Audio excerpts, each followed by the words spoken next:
আলি সাইয়্যিদিনা মাওলানা মুহাম্মদ। আল্লাহ তুমি দয়া করো, নসিব করো মদিনা, মোদের সালাম পৌঁছে দিও ওই যে সোনার মদিনা। আল্লাহুম্মা মাশাআল্লাহ, জোরে হবে এদিকে আওয়াজ করতে।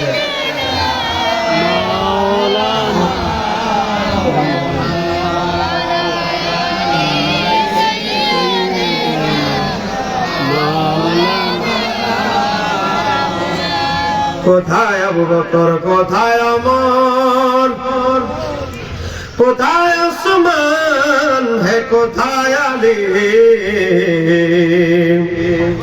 তোমাদের বিহানে আজকের ইসলাম মদিনার প্রাণে যায় গো চলি। আল্লাহুম্মা সাল্লি আলা মাশাআল্লাহ, জোরে হবে, চাষকে লাগবে না, চালাবে হায় দেওয়ানা আলী সাইয়্যিদিনা মাওলানা বলগল লা বিকামালিহি কাশফাল তুজা বিজামালিহি হাসনাতু জামিউ খিসালিহি সাল্লু আলাইহি আলিহি। মহান রব্বুল আলামিনের দরবারে অজস্র অসংখ্য শুকরিয়া আদায় করছি যে আল্লাহ সুবহানাহু ওয়া তাআলা আমাদেরকে হাজীপুর যুব সমাজের উদ্যোগে বিশাল সুন্নি মহাসম্মেলনে আমাদেরকে আল্লাহ সুবহানাহু ওয়া তাআলা আসার এবং বসার তৌফিক দান করেছেন। এজন্য আমরা সবাই বজ্রকণ্ঠে বলি আলহামদুলিল্লাহ। আজকে মাহফিলের সম্মানিত সভাপতি ব্যান্ডার হাজীপুরের সম্মানিত নিবাসী আলহাজ আবুল হাসান ভুইয়া সাহেব, আজকের মাহফিলের বিশেষ বক্তা যিনি ইতিপূর্বে আলোচনা করেছেন বিশিষ্ট ইসলামী চিন্তক হযরত মাওলানা মুফতি নেয়ামতুল্লাহ বিন আলামিন সাহেব, শুভপুর বাইতুল মামুর জামে মসজিদ, বড় মসজিদ, আদর্শ সদর, কুমিল্লা। আজকের মাহফিলের অন্যতম আলোচক বিশিষ্ট ইসলামী চিন্তাবিদ হযরত মাওলানা আলমগীর হোসেন আল কাদরি সাহেব, সিরাজনগর ফাজিল মাদ্রাসা সিলেট। বিশিষ্ট ইসলামী চিন্তাবিদ বক্তা হিসেবে আরো রয়েছেন হযরত মাওলানা আব্দুল হাকিম সাহেব, আরবি প্রভাষক, জয়নগর দাখিল মাদ্রাসা। আরো আলোচক হিসেবে আছেন হযরত মাওলানা আব্দুল হালিম সাহেব। আরো আলোচক হিসেবে আছেন হযরত মাওলানা রুহুল আমিন সাহেব। সহসভাপতি হিসেবে আছেন জনাব মোহাম্মদ বরকত আলী মজুমদার সাহেব। প্রধান অতিথি হিসেবে আছেন হযরত মাওলানা আব্দুল হাকিম ফাউন্ডেশন হাজীপুরের সম্মানিত প্রতিষ্ঠাতা জনাব হাজী মোহাম্মদ ফরহাদ হোসেন সাহেব। বিশেষ অতিথি হিসেবে আছেন জনাব মোহাম্মদ আব্দুর রহিম ভুইয়া সাহেব, বিশিষ্ট শিল্পপতি, ঢাকা। অনেক আমন্ত্রিত মেহমান বৃন্দ রয়েছেন। আমি সময়ের স্বল্পতার কারণে প্রত্যেকের নাম নিতে পারছি না, যেহেতু আজকে আবহাওয়াটা একটু ভালো না, কুয়াশা বেশি, ঠান্ডাও বেশি। এই জন্য আমি সরাসরি বসে গিয়েছি আলোচনায়, কারণ আমাকে দাওয়াত দেওয়া হয়েছে কিছু কথা বলার জন্য। টাইম নষ্ট করে লাভ নেই। আমি আসার পরে কমিটিকে জিজ্ঞাসা করলাম, ভাই রাত আজকে আকাশ ভালো না, ঠান্ডা বেশি, আমাকে দেরি করিয়েন না, খাওয়া দাওয়া পরে করবো, গরম করে খাওয়ায় আমাকে তাড়াতাড়ি স্টেজে উঠে আসবে। তো ওনার আসলে মাহফিলের এটা অভিজ্ঞতা, এটা আরেক জিনিস।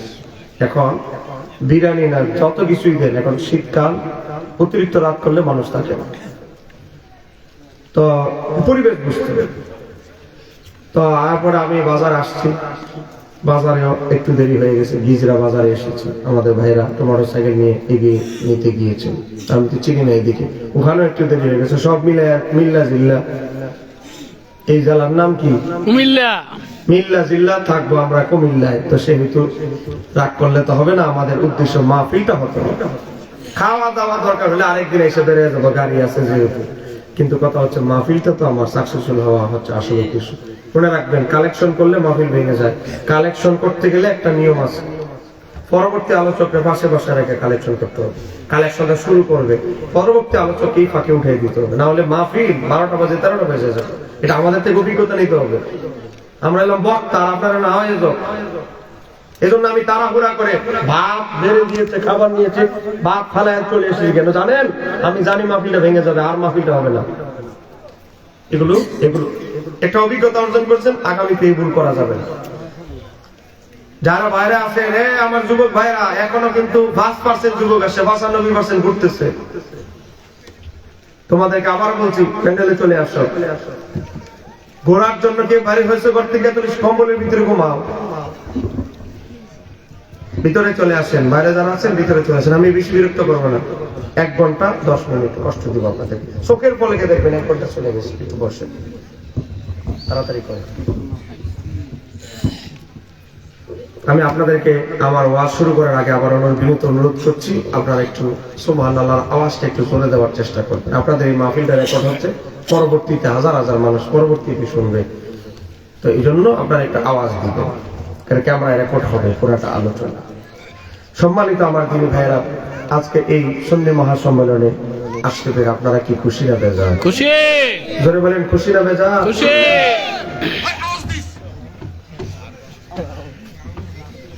ঠিক আছে, এরকম শ্রোতা লাগবে, এরকম শ্রোতা লাগবে, গরম শ্রোতা। সব খালি ঠান্ডা শ্রোতা হয়ে বসে থাকলে হবে না। সম্মানিত আমার দিনী ভাইরা, এই মাসটা হচ্ছে রজব মাস। বলেন বলেন, এই মাসের নাম কি? রজব মাস। এই রজব মাসে আমার নবীর মেরাজ শরীফ হয়েছে। বলেন ঠিক কি না? তা আবার মেরাজটা একেবারে আপনাদের সামনে, কালকের পরের দিন মেরাজের রাত আসতেছে। একটু ধরে বলেন মারহাবা। এই রজব মাস আরেকটা গুরুত্বপূর্ণ মাস আছে, বিশেষ করে আমাদের সুন্নি যারা তরিকাপন্থী তাদের জন্য। এই রজব মাস খাজা গরিবের আমাদের পুরুষের মাস। ধরে বলেন না সুবহানাল্লাহ। এই আমরা ভারতীয় উপমহাদেশের মানুষ এই মহান ব্যক্তিটার কাছে ঋণী। 99 লক্ষ বিধর্মীকে কালেমার ছায়া তলে নিয়ে এসেছেন। বলেন আমরা তার কাছে ঋণী কিনা? এ ভাই, আপনারা কি অকৃতজ্ঞ হয়ে গেলেন নাকি? বলেন আমরা এই মহান ব্যক্তির কাছে ঋণী কিনা? আরেকজন ব্যক্তির কাছে ঋণী, তিনি হচ্ছেন হযরত শাহজালাল। তিনি তার বিশাল বড় টিম 360 আউলিয়াকে নিয়ে এই বাংলাদেশে এসে আমাদেরকে মুসলমানদের ইসলামের ছায়াতলে নিয়ে এসেছেন, আমাদের পূর্বপুরুষদেরকে ইসলামের ছায়াতলে নিয়ে এসেছেন।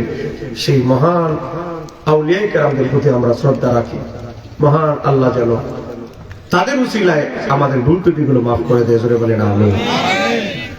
সম্মানিত আমার দিনী ভাইরা, কমিটির থেকে আমাকে কিছু নির্দেশনা দেওয়া হয়েছে কিছু বিষয়ে আলোকপাত করার জন্য। প্রত্যেক বিষয় হবে, মনে রাখবেন আমরা আহলে সুন্নাত ওয়াল জামাতের অনুসারী।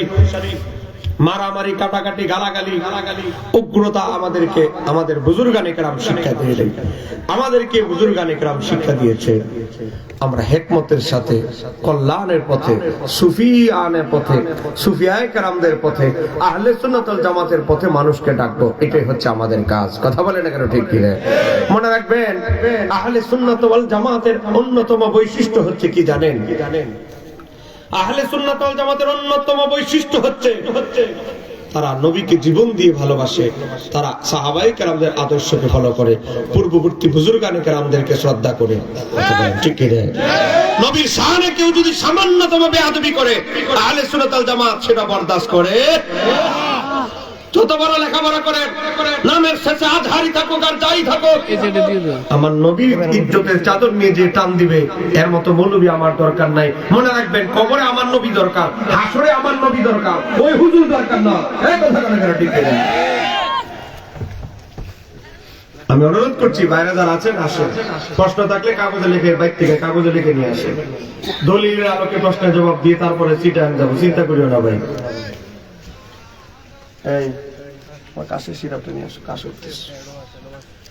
আমার বাবারা ভাইয়েরা গভীর মনোযোগ। তিরমিজি শরীফ 2641 নম্বর হাদিস। আমি যা বলবো প্রত্যেকটা দলিল সহকারে বলবো। তিরমিজি শরীফের হাদিস, হযরত আব্দুল্লাহ ইবনে আমর ইবনে আস থেকে বর্ণিত। আমার নবী বলেন, বনি ইসরাইল 72 দলে বিভক্ত হয়েছে, আমার উম্মত 73 দলে বিভক্ত হবে। কুল্লুহুম ফিন্নার, সব দলই যাবে জাহান্নামে, ইল্লা মিল্লাতান ওয়াহিদাতান, তবে একটা দল ছাড়া। সাহাবায়ে কেরাম প্রশ্ন করল, নবী গো, এত ভেজাল দলের বেড়াজালে একটা দলকে চিহ্নিত করা সাধারণ আমজনতার জন্য কঠিন হয়ে যাবে। সাধারণ আমজনতা কেমনে সঠিক দলটাকে নির্ণয় করবে? কিছু যদি আলামত বলে যান। আমার নবী বললেন মা আনা আলাইহি ওয়া আসহাবি, যেই দলটাকে দেখবা আমি নবীকে জীবন দিয়ে অনুসরণ করবে, ভালোবাসবে, আমার সাহাবায়ে কেরামদের আদর্শকে আঁকড়ে ধরবে, ওই দলটাকে চিনবা, ওই দলটাকে বুঝবা, ওই দলটাই হচ্ছে জান্নাতি দল। এ বাবা, সাহাবায়ে কেরাম তাদের আদর্শ কি ছিল? পকেটে টাকা না থাকতে পারে, পেটের ভিতরে ক্ষুধা থাকতে পারে, ঘরে খাবার না থাকতে পারে, কিন্তু আমার নবীর সাহাবায়ে কেরামদের নবীর প্রতি ভালোবাসার কোন ত্রুটি তাদের ছিল। এদিকে আওয়াজ কম হচ্ছে পিছনে, যুবকরা একটু আওয়াজ দাও না কেন? সাহাবায়ে কেরামদের ক্ষুধা থাকতে পারে, অভাব থাকতে পারে, অনটন থাকতে পারে, ঘরে খাবার না থাকতে পারে, রাহমাতাল লিল আলামিনের প্রতি ভালোবাসার কোন কমতি তাদের ছিল। এ বাবা, গভীর ভাবে লক্ষ্য করেন, একজন ইহুদি বালক, ছেলেটা হলো ইহুদি, ছেলেটাকে মুসলমান না ইহুদি, মুসলমান না ইহুদি, কিন্তু এই ইহুদি বালক সে কি করতো? আমার নবী যখন হুজরা শরীফ থেকে বের হতো, হুজরা শরীফ থেকে বের হওয়ার পর হা করে আমার নবীর দিকে এক ধ্যানে তাকিয়ে থাকতো। আমার নবী লক্ষ্য করলেন এই ইহুদি বালকটা আমার নবীর দিকে এক ধ্যানে তাকিয়ে থাকে, ঘটনা কি? সে আমার দিকে তাকিয়ে থাকে কেন? আমার নবী তাকে ডাকলেন, তাল এদিকে আসো। এই তুমি কি ইহুদি নয়? জি ইয়া রাসূলুল্লাহ। তুমি আমি মসজিদে নববী থেকে বের হলে, হুজরা শরীফ থেকে আমার বের হলে তুমি কেন তাকিয়ে থাকো? নবী গো, আমি আপনার নবী মানি আর না মানি, কিন্তু অন্তরে আপনারে আমি শ্রদ্ধা করি, বিশ্বাস করি। আমার মনের ভিতরে যখন দুঃখ বেদনা জাগ্রত হয়, আমার পেটের ভিতরে যখন ক্ষুধা জাগ্রত হয়, আমার মনটা যখন খারাপ থাকে, ক্ষুধার যন্ত্রণায় যখন আমি কাতর থাকি, আপনার চেহারা আনোয়ারের দিকে তাকাইলে আমার মনের দুঃখ বেদনা এবং ক্ষুধার যন্ত্রণা আমি ভুলে যাই। আমি কিচ্ছা বলছি না, হাদিস বলছি, সহিহ বুখারী হাদিস নাম্বার 5657। ইমাম ইবনে হাজার আসকালানী তার কিতাবের নাম আল ইসাবা ফি তামিজি সাহাবার ভিতরে ডিটেইলস ঘটনাটি বর্ণনা করেছে। মুহাব্বতে পড়েন আল্লাহুম্মা সাল্লি আলা সাইয়্যিদিনা মাওলানা মুহাম্মদ ওয়া আলা আলি সাইয়্যিদিনা মাওলানা মুহাম্মদ। যেখানে থাকো, যেভাবে থাকো, নবীজির দুরূদ ভুলো না, নবীজির দুরূদ না ভুলিলে নবীজি তোমায় ভুলবে না। আল্লাহুম্মা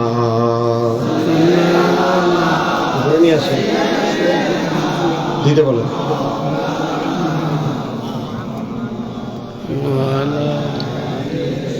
সাইয়্যিদানা মাওলানা। গভীর মনোযোগ। প্যান্ডেল আর 10% ভরা বাকি আছে। বলেন কয় পার্সেন্ট? 10% এই সাইডটা বাকি আছে। এটা পূর্ণ হতে হবে। 5 মিনিটের ভিতরে এই জায়গাটা আমি ভরাট চাই। যুবক এখনো যারা ঘুরতেছো, আমি হ্যান্ডেল না ভরে ওয়াজ করি না, আর আমি 10টা 9:30 এই ছুঁই ছুঁই অবস্থায় মাইক করার চেষ্টা করি, কারণ আমরা ওয়াজ করি কিতাবাজি দিয়ে, ওই গাল জিকির তখন টাইম পাস করে দেয়। আমাদের ওয়াজ গুলো নেওয়ার মতো একটা সময় লাগে, সে সময়টা হচ্ছে 9:30 থেকে 10টা। এই সময় আমরা মাইক করতে হবে, কারণ মানুষের ভাই ঘুমের একটা তন্দ্রা আসে, ঘুমের ভাব আসে। আমি 12টা মাইক দিলে কি লাভ হবে? আমার কথাগুলো তো মানুষ নিতে হবে। ঈশ্বর নতুন যারা আসবে, আমার স্টেজ বরাবর আমি যেদিকে মুখ করে আসছি, আমার ডান দিকে বসবে, এদিকে পিছনে চাপাচাপি করবেন, এদিকে ডানে বসবে। গভীর মনোযোগ। ইহুদি বালক বলি, ইয়া রাসূলুল্লাহ, আমার মনের ভিতরে যদি কোনো কষ্ট যন্ত্রণা থাকে, আমার পেটের ভিতরে যদি ক্ষুধা থাকে, আমার এই মনের অশান্তি এবং পেটের ক্ষুধা দূর হয়ে যায় আপনার নূরানী চেহারা দেখার পর। আমি বুখারী শরীফ থেকে বলছি 5657 আমার নবী বললেন আচ্ছা যা ঠিক আছে। যুবকটা দৌড় দিয়ে আমার নবীর সামনে দাঁড়ালো, দাঁড়িয়ে বলে ইয়া রাসূলুল্লাহ, আমি ইহুদি হতে পারি কিন্তু আমার হৃদয়ে আপনার প্রতি অনেক ভালোবাসা আছে। আমার মনটা চায় মাঝে মাঝে আপনার অন্যান্য সাহাবীদের মতো আমিও আপনার মাঝে মাঝে খেদমত করি। আপনি যদি অনুমতি দেন আমিও আপনার মাঝে মাঝে খেদমতে আমার জীবনটা অতিবাহিত করতে চাই। আমার নবী তার সিনার ভিতরে তাকালেন, সিনার ভিতরে তাকিয়ে দেখেন তার সিনার ভিতরে নবীর মহব্বত আছে। আমার নবী বললেন আচ্ছা ঠিক আছে, খেদমত কি করবি আর কি যা। মাঝে মাঝে আমার নবীকে বাজার করে দিত, ওযুর পানি এগিয়ে দিত, খেদমত করত। হঠাৎ করে এই যুবক, ইহুদি যুবক এমন অসুস্থ হয়ে গেল, বিছানায় পড়ে গেল, বিছানায় কাতরাচ্ছে, বাবা মৃত্যু শয্যায় মুমূর্ষু অবস্থায় পড়ে গেল। আমার নবী খোঁজ খবর নেওয়ার পর তার বাড়িতে চলে গেল। বাবা একদিকে আমার নবী তার ঘরের সামনে, অপরদিকে আজরাইল তার ঘরের সামনে। আজরাইল আমার নবীর আগে ঘরের ভিতরে ঢুকে গেলেন, কারণ ওই বেচারার টিকেট আজরাইলের কাছে চলে এসেছে। বাবা আজরাইলের কাজ করতে এসে গিয়েছে। ঘরের ভিতরে একদিকে আজরাইল ঢুকলো, আমার নবী আজরাইলের পিছনে পিছনে ঢুকলো। আমার নবী যখন তার কাছাকাছি আসতেছে, আজরাইল খেয়াল করে দেখলো নবী রাহমাতুল লিল আলামিন এই ইহুদি বালককে দেখার জন্য এসেছে। আজরাইল থমকে গেল। আজরাইল বলে এই মুহূর্তে যদি নবী দেখার আগে আমি রুটা নিয়ে যাই, আমার নবী যদি অসন্তুষ্ট হয়, আমি আজরাইলের চাকরি থাকবে না। আজরাইল আলাইহিস সালাম ঘরের কর্নারে কোণার মাঝে দাঁড়ায় রইল। আমার নবী যতক্ষণ না পর্যন্ত হুজরা শরীফ থেকে, এই ঘর থেকে ইহুদি বালকের ঘর থেকে, হুজরা থেকে বের না হবে, ততক্ষণ আমি তার জান কবজ করব না। আজরাইল তাজিমের সাথে ইন্তজার করতেছে, দাঁড়ায় আছে। রাহমাতুল লিল আলামিনের অনুমতি ছাড়া তার রূহ কবজ করব না। সুবহানাল্লাহ। বাবা আমার নবী তার মাথায় হাত বুলাতে লাগলেন ইহুদি বালককে বললেন তুমি আমার অনেক খেদমত করেছো, তোমার হৃদয়ের ভিতরে আমি নবীর প্রতি অনেক মহব্বত আছে। আমি চাই না তুমি দুজকে যাও, তোমার আর জান্নাতুল ফিরদাউসের মাঝখানে একটা দেয়াল আছে, আমি চাই সেই দেয়ালটা তুমি লাথি মেরে ভেঙে জান্নাতুল ফিরদাউস ঢুকে যাও। এজন্য আমি তোমাকে দাওয়াত দিচ্ছি, তুমি আমার হাতে হাত রেখে মুসলমান হয়ে যাও। আমাকে যে ভালোবাসে সে জান্নাতে আমার নিকটে থাকবে। আমি নবী আশাবাদী, তোমার ঠিকানাও জান্নাতে আমার নিকটেই হবে। এই কথা বলার পর ইহুদি বালকটা তার বাবার চেহারার দিকে তাকাচ্ছে। আর বাবা এখনো জিন্দা, বাবার চেহারার দিকে তাকাচ্ছে। বাবা কি ইশারা দেয়, অনুমতি দেয় কিনা। ইহুদি বালকের বাবা চিন্তা করে দেখলাম আল্লাহর হাবিব জীবনে কোনোদিন মিথ্যা বলে নাই। সে চিন্তা করতে লাগলো আমি ইহুদি হতে পারি কিন্তু নবী মুহাম্মদ জীবনে কোনোদিন মিথ্যা কথা বলে নাই। তিনি যেহেতু বলেছে আমার ছেলের আয়ু শেষ, হায়াত শেষ, বাবা চিন্তা করতে লাগলো, ইহুদি ভদ্রলোক চিন্তা করতে লাগলো নিজের ক্ষতি নিজে, আমি মুসলমান হই আর না হই, ছেলের সর্বনাশ করে লাভ নাই। বেচারা মাথা নাড়িয়ে বলে তুমি যেহেতু ওনার মহব্বতই করো, খেদমত করতাম মাঝে মাঝে, তা আমার ছেলের যেহেতু ওনারে পছন্দই, ছেলের ঈমান নিয়ে ছেলে যাক, ছেলের আমি বাধা না দেই। মাথা যখন নাড়িয়ে ইশারা দিল, ছেলে আল্লাহর হাবিবের হাত মোবারকটা চেপে ধরলো। আমার নবীর হাতে হাত রেখে বায়াত হয়ে মুসলমান হয়ে গেলে, আমার নবী আজরাইলকে আঙ্গুল মোবারক দ্বারা ইশারা দিলে, আজরাইল তার দায়িত্ব শেষ করে বিদায় নিল। আমার নবী দুইখানা হাত মোবারক উত্তোলন করে বলে আল্লাহ, ও মাওলা তোমার দরবারে শুকরিয়া আদায় করছি। মাওলা রে, আমার একজন আশিককে তুমি জাহান্নামী থেকে জান্নাতুল ফিরদাউসে ঢুকিয়ে দিয়েছো। আমার বাবারা ভাইয়েরা, এখন আপনাদের কাছে আমি জানতে চাই, এই যে ইহুদি বালক থেকে মুসলমান হয়ে জান্নাতে যাবে, ঈমান আনার পরে কি সে হজ আদায় করতে পেরেছে? নামাজ আদায় করতে পারছে? রোজা রাখতে পারছে? বাবা, ঈমান আনার পরে তার আমলের খাতাটা আপনি বাহ্যিক ভাবে মনে হবে জিরো, ঈমান আনছে আর মারা গিয়েছে। কিন্তু বাহ্যিক ভাবে দেখলে হবে না, হাকিকাতান দেখতে হবে। তার আমল নামার পাল্লায় আছে রাসূলুল্লাহর মুহাব্বত। সুবহানাল্লাহ, আল্লাহু আকবার, ইয়া রাসূলুল্লাহ। মাওলানা শহীদুল্লাহ বাহাদুর সাহেব জিন্দাবাদ, জিন্দাবাদ। মহাপবিত্র মেরাজুন নবী জিন্দাবাদ, জিন্দাবাদ, মহাপবিত্র মেরাজুন নবী জিন্দাবাদ, জিন্দাবাদ। আমার বাবারা, ভাইয়েরা, রাসূলুল্লাহর মুহাব্বতের ফায়দা কি? আমার নবী বলে যে যাকে ভালোবাসে তার সাথেই তার হাসর হবে। সুবহানাল্লাহ। সহিহ মুসলিম। হাদিস অস্বীকার করার কোনো সুযোগ নেই। হযরত আনাস ইবনে মালিক থেকে বর্ণিত। হযরত আনাস এই হাদিস বর্ণনা করে, হযরত আনাস নিচে বলে হাদিসের পরে এসেছে। হযরত আনাস এই হাদিস শোনার পরে হযরত আনাস বলে, ওয়াল্লাহি, আল্লাহর কসম, আমি নবীর 10 বছর গোলামি করেছি। নবী আমার টাইটেল দিয়েছে খাদেমুর রাসূল, রাসূলুল্লাহর খাদেম। আমি আনাস বলছি, আমি 3 জন ব্যক্তিকে অনেক ভালোবাসি। বলে কয়জন? 3 জন। আমি অনেককে তো ভালোবাসি, কিন্তু 3 জন ব্যক্তিকে একটু বেশি ভালোবাসি। এর একজন হচ্ছে আল্লাহর হাবিব, 2 নম্বর আবু বকর, 3 নম্বর ওমর। আমি তাদের 3 জনকে অনেক ভালোবাসি। আমি আনাস ইবনে মালিক আশা রাখি আমার হাসরও এই 3 জনের সাথেই হবে। হঠাৎ করে একজন দাঁড়ায়, সাহাবী দাঁড়িয়ে গিয়ে বলে, ইয়া রাসূলুল্লাহ, নতুন যারা আসবেন ডান দিকে বসবেন। হযরতে আনাস ইবনে মালিক বলে, এক সাহাবী দাঁড়ায় গেল, ও ইয়া রাসূলুল্লাহ, আমি এমন একজন লোককে ভালোবাসি, কিন্তু তার সাথে আমার জীবনে দেখা হয় নাই, তার সাথে কি আমার হাসর হবে? এ বাবা, আমরা গাউস বাককে ভালোবাসি, এ বাবা খাজা গরিবে নওয়াজকে ভালোবাসি, কিন্তু জীবনের সাক্ষাৎ হয় নাই। কিন্তু হইতে পারে এই ভালোবাসা যদি খাঁটি হয়, ও বাবা, এই ভালোবাসায় হাসরের ময়দানে তাদের সাথে আমাদেরকে আল্লাহ মিলিত করে দিবে। কিন্তু ভালোবাসাটা হতে হবে খাঁটি। বলেন, ভালোবাসাটা হতে হবে কি? খাঁটি। হযরত ইমাম মালিক 4 মাযহাবের অন্যতম একজন ইমাম। ইমাম মালিকের একজন খাদিম ছিল, ওনাকে অনেক ভালোবাসতো ইমাম মালিককে। উজুর পানি আগায় দুটো খেদমত করতেন। তো হযরত ইমাম মালিকের ওই খাদেম মারা গেল। মারা যাওয়ার পর ইমাম মালিক তার কবরের পাশে দাঁড়িয়ে রইল। ঘটনাটি এসেছে ইমাম আব্দুল ওয়াহাব সারানির কিতাবের নাম মিজানুল কুবরা, মুকাদ্দমা প্রথম খণ্ডে শুরুতে এসেছে। এ বাবা, ইমাম মালিক তার কবরের পাশে দাঁড়ায় দেখে মুনকার নাকির তার কবরে চলে এসেছে। মুনকার নাকির আপনি দাঁড়ায় থাকলে, বসে থাকলে আসবে আর আসবে না এমন নয়। মুনকার নাকিরের সময়সীমা হলো দাফন শেষ।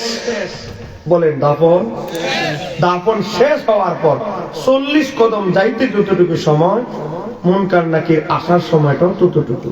আপনি 40 কদম দূরে হেঁটে গেলে যে অবস্থা, যতটুকু সময় লাগবে, ওই সময়ের পরই মুনকার নাকির চলে আসে। ইমাম মালিক দাঁড়িয়ে আছে। ইমাম মালিক চিন্তা করলেন, এই বেচারা আমার দীর্ঘদিন বড় খেদমত করেছে, তার একটু তলকিন করি, তাকে একটু সহযোগিতা করি। ইমাম মালিক যখন তার কবরের পাশে দাঁড়ালো, মুনকার নাকির ওই ব্যক্তিকে প্রশ্ন করছে, মান রাব্বুকা, তোমার রব কে? করে আসে। কাফের মুশরিক যারা, তারা বলবে আমরা কিছুই জানি না, কিন্তু এটাও বলে না, জানেও বলে না, জানি নাও বলে না, হা করে আছে। মোবাইল মাঝে মাঝে হ্যাং মারে, কথা বলে হয় কি হয় না, নড়া চড়া নাই, পরে ব্যাটারি খুললে আবার চালু করা লাগে। এই বেচারার অবস্থা এমন হয়েছে, হ্যাং মেরে আছে, কোনো কথা নাই, ফেরেশতারা প্রশ্ন করতেই আছে, কোনো আওয়াজ নাই। তো ইমাম মালিক বলে, এই বেচারা আমার দীর্ঘদিন খেদমত করলো, তার যদি খারাপ পরিণতি হয় তা আমার তো কষ্ট লাগবে, কারণ সে তো আমার অনেক খেদমত করেছে। ইমাম মালিক রাহমাতুল্লাহ আলাইহি রুহানি ভাবে তার কবরে ঢুকে গেলেন। ফেরেশতা মুনকার নাকিরকে বললেন, হ্যাঁ ফেরেশতারা, তার প্রশ্নের জবাব আমি দিয়ে দিচ্ছি। সে ইমানদার ছিল, সে আল্লাহ হাবিবের প্রতি তার বিশ্বাস ছিল, ইসলামের উপরে তার মৃত্যু হয়েছে, সে আমার অনেক খেদমত করেছে। আমি তার পক্ষ থেকে তোমাদের জন্য সুপারিশ করছি, তোমাদের কাছে তাকে তোমরা ছেড়ে দাও। একটু জোরে বলা যাবে কি সুবহানাল্লাহ? সুবহানাল্লাহ। আল্লাহর ওলিদের সোহবত, বুজুর্গ ব্যক্তিদের সোহবতের দাম আছে না নাই? হ্যাঁ বলেন, দাম আছে না নাই? খারাপ লোকের সোহবত থেকে বেঁচে থাকতে হবে। বাবা, ভালো লোকের সোহবত মরে যাওয়ার পরেও দাম নেই। কিভাবে? আমি হাদিস বলছি। ইমাম আবু নাঈম ইসবাহানি তার কিতাবের নাম আল হিলিয়াতুল আউলিয়া, আজ থেকে 1050 বছর আগে কিতাব থেকে বলছি। সেখান থেকে হাদিসটি নকল করেছেন ইমাম সুয়ুতী, তার কিতাবের নাম শরহুস সুদূর। সেই কিতাব এসেছে একজন বুজুর্গ ব্যক্তি, একজন আল্লাহওয়ালা ব্যক্তি, একজন আল্লাহর ওয়ালি যখন মারা যায়, তাকে যেই গোরস্থানে দাফন করা হয়, ওই গোরস্থানের আশেপাশে যদি 40 জন ব্যক্তির কবরে আযাব চলে, আল্লাহর ওলিকে আমার আল্লাহ ক্ষমতা দেয়, এই আল্লাহর বন্ধু, তুমি চাইলে 40 জন ব্যক্তিকে কবরে আযাব মাফ করে দেওয়ার সুপারিশ করতে পারো।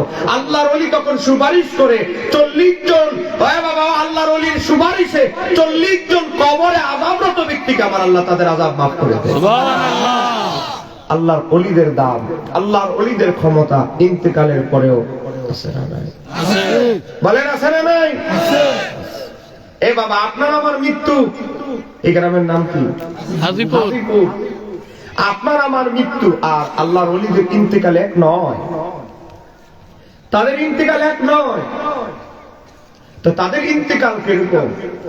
আমার নবী যখন মেরাজে গেলেন, আমার নবীর মেরাজ সত্য না মিথ্যা? সত্য। অস্বীকার করলে ঈমান থাকবে? জি না। এদিক দিয়ে যে আমার নবী তাকে সালাম দিয়েছে, এটা খেয়াল করতে পারে না। আমার আল্লাহ একজন ফেরেশতা পাঠালেন, ফেরেশতা তুমি জিবরাইলের কাছে যাও, জিবরাইলকে গিয়ে বলো, জিবরাইল যেন আজরাইলকে বলে আমার হাবিবের সালামের জবাব দিতে কেন দেরি করেছে আজরাইল। আজরাইল যদি এই মুহূর্তে আমার বন্ধুর কাছে ক্ষমা প্রার্থনা না করে, আজরাইলের অস্তিত্ব বিলীন হয়ে যাবে। জিবরাইলের কথা সংবাদ পাঠানোর পর আজরাইল একটা দৌড় দিলেন আমার নবীর দরবারে। ইয়া রাসূলুল্লাহ, আমার ভুল হয়ে গিয়েছে, আল্লাহ আমারে এমন এক দায়িত্ব দিয়েছে, আমি দায়িত্বে বিভোর, আমি হা করে তাকায় আছি, কার পরে কার নোটিশ আসবে, কার পরে কে মারা যাবে। ইয়া রাসূলুল্লাহ, আমি দায়িত্ব নিয়ে বিভোর, কিন্তু আমি বুঝতে পারি নাই আপনার মেরাজের সময় আমার আল্লাহ পৃথিবীর সময়ের ঘড়ির কাঁটা বন্ধ করে দিয়েছে। আমার নবীর যখন মেরাজ হয় তখন সময়ের কাঁটা কি করে দেওয়া হয়েছে? বন্ধ করে দেওয়া হয়েছে, স্থগিত। তো সময়ের কাঁটা যেহেতু স্থগিত, ঘড়ির কাঁটা সুইচ বন্ধ করে দেওয়া হয়েছে, এই মুহূর্তে নবীর মেরাজ চলাকালীন সময় কেউ আর মারা যাবে তা আজরাইল বুঝতে পেরেছে। ইয়া রাসূলুল্লাহ, জীবনে আমার ছুটি পাই নাই কোনোদিন, বহুত দিন পর আমি একটু ছুটি পাইছি, আপনার মেরাজ যতক্ষণ চলবে ততক্ষণ কেউ মারা যাবে না। ইয়া রাসূলুল্লাহ, আপনি আমাকে একটু ক্ষমা করে দেন, আমি আজরাইলকে ক্ষমা করে দেন। আমার নবী সুযোগ পাইয়া, এ বাবা সুযোগ পাইলি মাঝে মাঝে গুনাহ আদায় করতে হয়। এক কথা বলে না ঠিক কি রে? এদিকে বাম দিকে আপনারা কি রাগ করছেন আমার উপরে নাকি? নাকি বয়স কম থেকে হুজুর পছন্দ হচ্ছে না? হ্যাঁ বলেন, রাগ করছেন আপনারা? সুযোগ পাইলে গুনাহ আদায় করতে হয়। আমার নবী বলে আজরাইল যেহেতু একটা ভুল করছে, এই ভুলের উসিলায় আমি একটু ফায়দা হাসিল করে নেই। আজরাইল আলাইহিস সালামের এই কথা আমার নবী বলে, ঠিক আছে তোমাকে ক্ষমা করব আজরাইল, তুমি যেহেতু আমার সালামের জবাব দিতে দেরি করছো, তবে দুইটা শর্তে। বলেন না কয়টা শর্তে? এক নম্বর শর্ত হচ্ছে আজরাইল, তুমি আমার উম্মতের জান কবজ করার সময় ইহসান করতে হবে। তবে ইহসানটা কিভাবে করবা আমারে বলতে হবে। আজরাইল আলাইহিস সালাম বলেন, তাহলে দ্বিতীয় চুক্তি, দ্বিতীয় শর্ত কি? দ্বিতীয় শর্ত হচ্ছে কিভাবে তুমি মানুষের রূহগুলো কবজ করো, কিভাবে তোমার দায়িত্ব বন্টন তুমি করো, কিভাবে দায়িত্ব পালন করো, সেটাও আমারে শোনাইতে হবে। ইয়া রাসূলুল্লাহ, ঠিক আছে, আমি আপনার দুইটা শর্তেই রাজি। ঠিক আছে, রাজি হলে হবে না, আমার বিস্তারিত বুঝাও। আজরাইল আলাইহিস সালাম বলে, আপনার উম্মতের ভিতরে যারা টপ লেভেল নাম্বার 1, যারা আল্লাহর ওলি, আরিফ বিল্লাহ, বুজুর্গ ব্যক্তি, তাদের রূহটা কবজ করা হবে একরকম। যারা আপনার উম্মতের মুমিন মুত্তাকি বান্দা, কিন্তু আল্লাহর ওলি না হতে পারলেও দিনদার তাকওয়াবান, তাদের রূহটা কবজ করা হবে একরকম ভাবে। আর যারা ফাসিক, যারা বেশি পাপী, নামাজ রোজার খবর নাই, দোয়া কালামের খবর নাই, ইসলাম ধর্মের প্রতি উদাসীন, এদের অবস্থা হবে একরকম। তাহলে ক্যাটাগরি কয়টা? এটা কিন্তু কাফের মুশরিকদের ব্যাপারে না, নবীর উম্মতের ব্যাপারে বলছে। কাফের মুশরিকদের তো ফয়সালা আলাদা। তো এক নাম্বার, তাহলে এক নাম্বার কোয়ালিটির যারা উম্মত হবে আমার, তাদেরটা কিভাবে করবা? এ বাবা দেখেন, ইমাম বাইহাকি আজ থেকে ১৫০০ বছর আগের হাদিসের কিতাব, ১২০০ বছর আগের কিতাব। এ বাবা, সেই কিতাবের ভিতরে ইমাম বাইহাকী তার দালাইলুন নবুওয়াতের ৪০২ নম্বর হাদিসে বর্ণনা করছেন। শুআবুল ঈমানের ৪০২ নম্বর হাদিসের ভিতরে ইমাম বাইহাকী নকল করছেন। এ বাবা, আমার নবীর প্রশ্নের জবাবে আজরাইল বলে, আমার নবী বলছেন, এ বাবা, জাহু মালাকুল মাউত, একজন মুমিন মুত্তাকি আল্লাহর ওলির দরবারে, আল্লাহর ওলির কাছে যখন আজরাইল আসে, আল্লাহর ওলির সাথে আজরাইল কেমন আচরণ করে? আমার নবী বলে, আপনার উম্মতের যারা বুজুর্গ বান্দা, আল্লাহর ওলি মকবুল বান্দা, তাদের কাছে যখন আমি তাদের রূহটা নেওয়ার জন্য যাব, জান্নাতের পোশাক পরিধান করব, আতর খুশবু মেখে তাদের সামনে আমি উপস্থিত হব। আল্লাহর ওলিদের কাছে যখন আসবো, তারপর আমি তাদেরকে গিয়ে বলবো, আসসালামু আলাইকা ইয়া ওয়ালি আল্লাহ, হে আল্লাহর বন্ধু, আপনাকে আমি আজরাইলের সালাম, আমি আজরাইলের সালাম আপনি গ্রহণ করেন। জোরে বলেন না। তারপরে ২ নাম্বার, আপনার উম্মতের যারা বেলায়েতপ্রাপ্ত লোক, আল্লাহর ওলি বুজুর্গ বান্দা, তো তাদের কাছে গিয়ে আমি বলবো, আল্লাহু ইয়াকরাউ আলাইকাস সালাম, ও আল্লাহর বন্ধু, ও ওলিয়া উলিয়া, ও ওলি আল্লাহ, ও আল্লাহর বন্ধু, আপনার রব, আপনার প্রতিপালক আপনাকে সালাম পাঠিয়েছে। এখানে শেষ নয়, এই হাদিসের শেষে তাফসীরে নাসাবী ২ নম্বর খণ্ড ২১১ পৃষ্ঠার ভিতরে এসেছে, আজরাইল এটাও বলে, ওয়া তুবাশশিরহু বিল জান্নাতি, ও আল্লাহর ওলি, ও আল্লাহর বন্ধু, আমার আল্লাহ আপনাকে জানিয়ে দিতে বলেছে, আপনাকে আপনার রব জান্নাতের সুসংবাদ দিয়েছে। আল্লাহর ওলিরা ইন্তিকালের আগে, মারা যাওয়ার আগে, তাদের পকেটে জান্নাতের সার্টিফিকেট পকেটে ঢুকায় তাদের কবরে যায়। তাহলে আল্লাহর ওলিদের সাথে কি আমাদের তুলনা চলবে? জি না। আমার নবী বললেন, এটা বুঝলাম, তাদের সামনে অনেক সম্মানের সাথে দাঁড়াও, তাদেরকে সালাম দাও, সেলুট দাও, কিন্তু রূহটা কেমনে কবজ করবে এটা বলো আজরাইল আগে। কই রূহটা এমন ভাবে কবজ করবে, কই কেমন? কই আল্লাহর ওলিদের রূহটা কবজ করা হবে তদ্রূপ ভাবে। কই কেমন ভাবে? শিশু সন্তানকে কোলে নিয়ে মা যেমনি ভাবে দুধ পান করাইতে করাইতে যেমনি ভাবে ঘুম পাড়ায়া দেয়, আল্লাহর ওলিদের রূহটা কবজ করার সময় তাদেরকে ঘুম পাড়ায়া দেওয়ার মতো হওয়া হবে। তাদের সাথে এরকম আচরণ করা। ২ নাম্বার, আপনার উম্মতের ভিতরে যারা মুমিন তাকওয়াবান, কিন্তু গুনাহ আছে, পাপও আছে, আবার কিন্তু দিনদার মোটামুটি ঠিক আছে, তাদের রূহটা কেমনি ভাবে কবজ করা হবে? তো আপনার উম্মতের ভিতরে এই শ্রেণীভুক্ত আরো অনেকে আছে, যেমন শহীদ আল্লাহর রাস্তায়, মুত্তাকি তাকওয়াবান, তো তাদের অবস্থা কেমন হবে? এ বাবা, পিঁপড়ায় অনেক সময় আমাদেরকে কামড় দেয়, কথা না কেন? পিঁপড়ায় কামড় দেয় কি দেয় না? আজরাইল আলাইহিস সালাম বলে, ইয়া রাসূলুল্লাহ, নবীগণ, আপনার উম্মতের যারা শহীদ গাজী দিনদার, তাদের ইন্তেকালের সময় এমন অবস্থা হবে, পিঁপড়ায় কামড় দিলে যতটুকু ব্যথা অনুভব হয়, তাদের ততটুকু শুধু ব্যথা অনুভব হবে। তাহলে আমরা মুমিন দিনদার হতে চাই কি চাই না? আরো ধরে বলেন, চাই কি চাই না? এবার আমার নবী বলেন, তোর যারা পাপও আছে, গুনাহও আছে, পাপের সংখ্যা বেশি, গুনার সংখ্যা বেশি, নেকের সংখ্যা কম, তাদের সাথে আজরাইল তুমি কেমন করবা? ইয়া রাসূলুল্লাহ, তারা যখন আমার চেহারাটা দেখবে, আমার বিকট আকৃতি দেখবে, তখন তাদের পেশাব পায়খানা বেরিয়ে যাবে।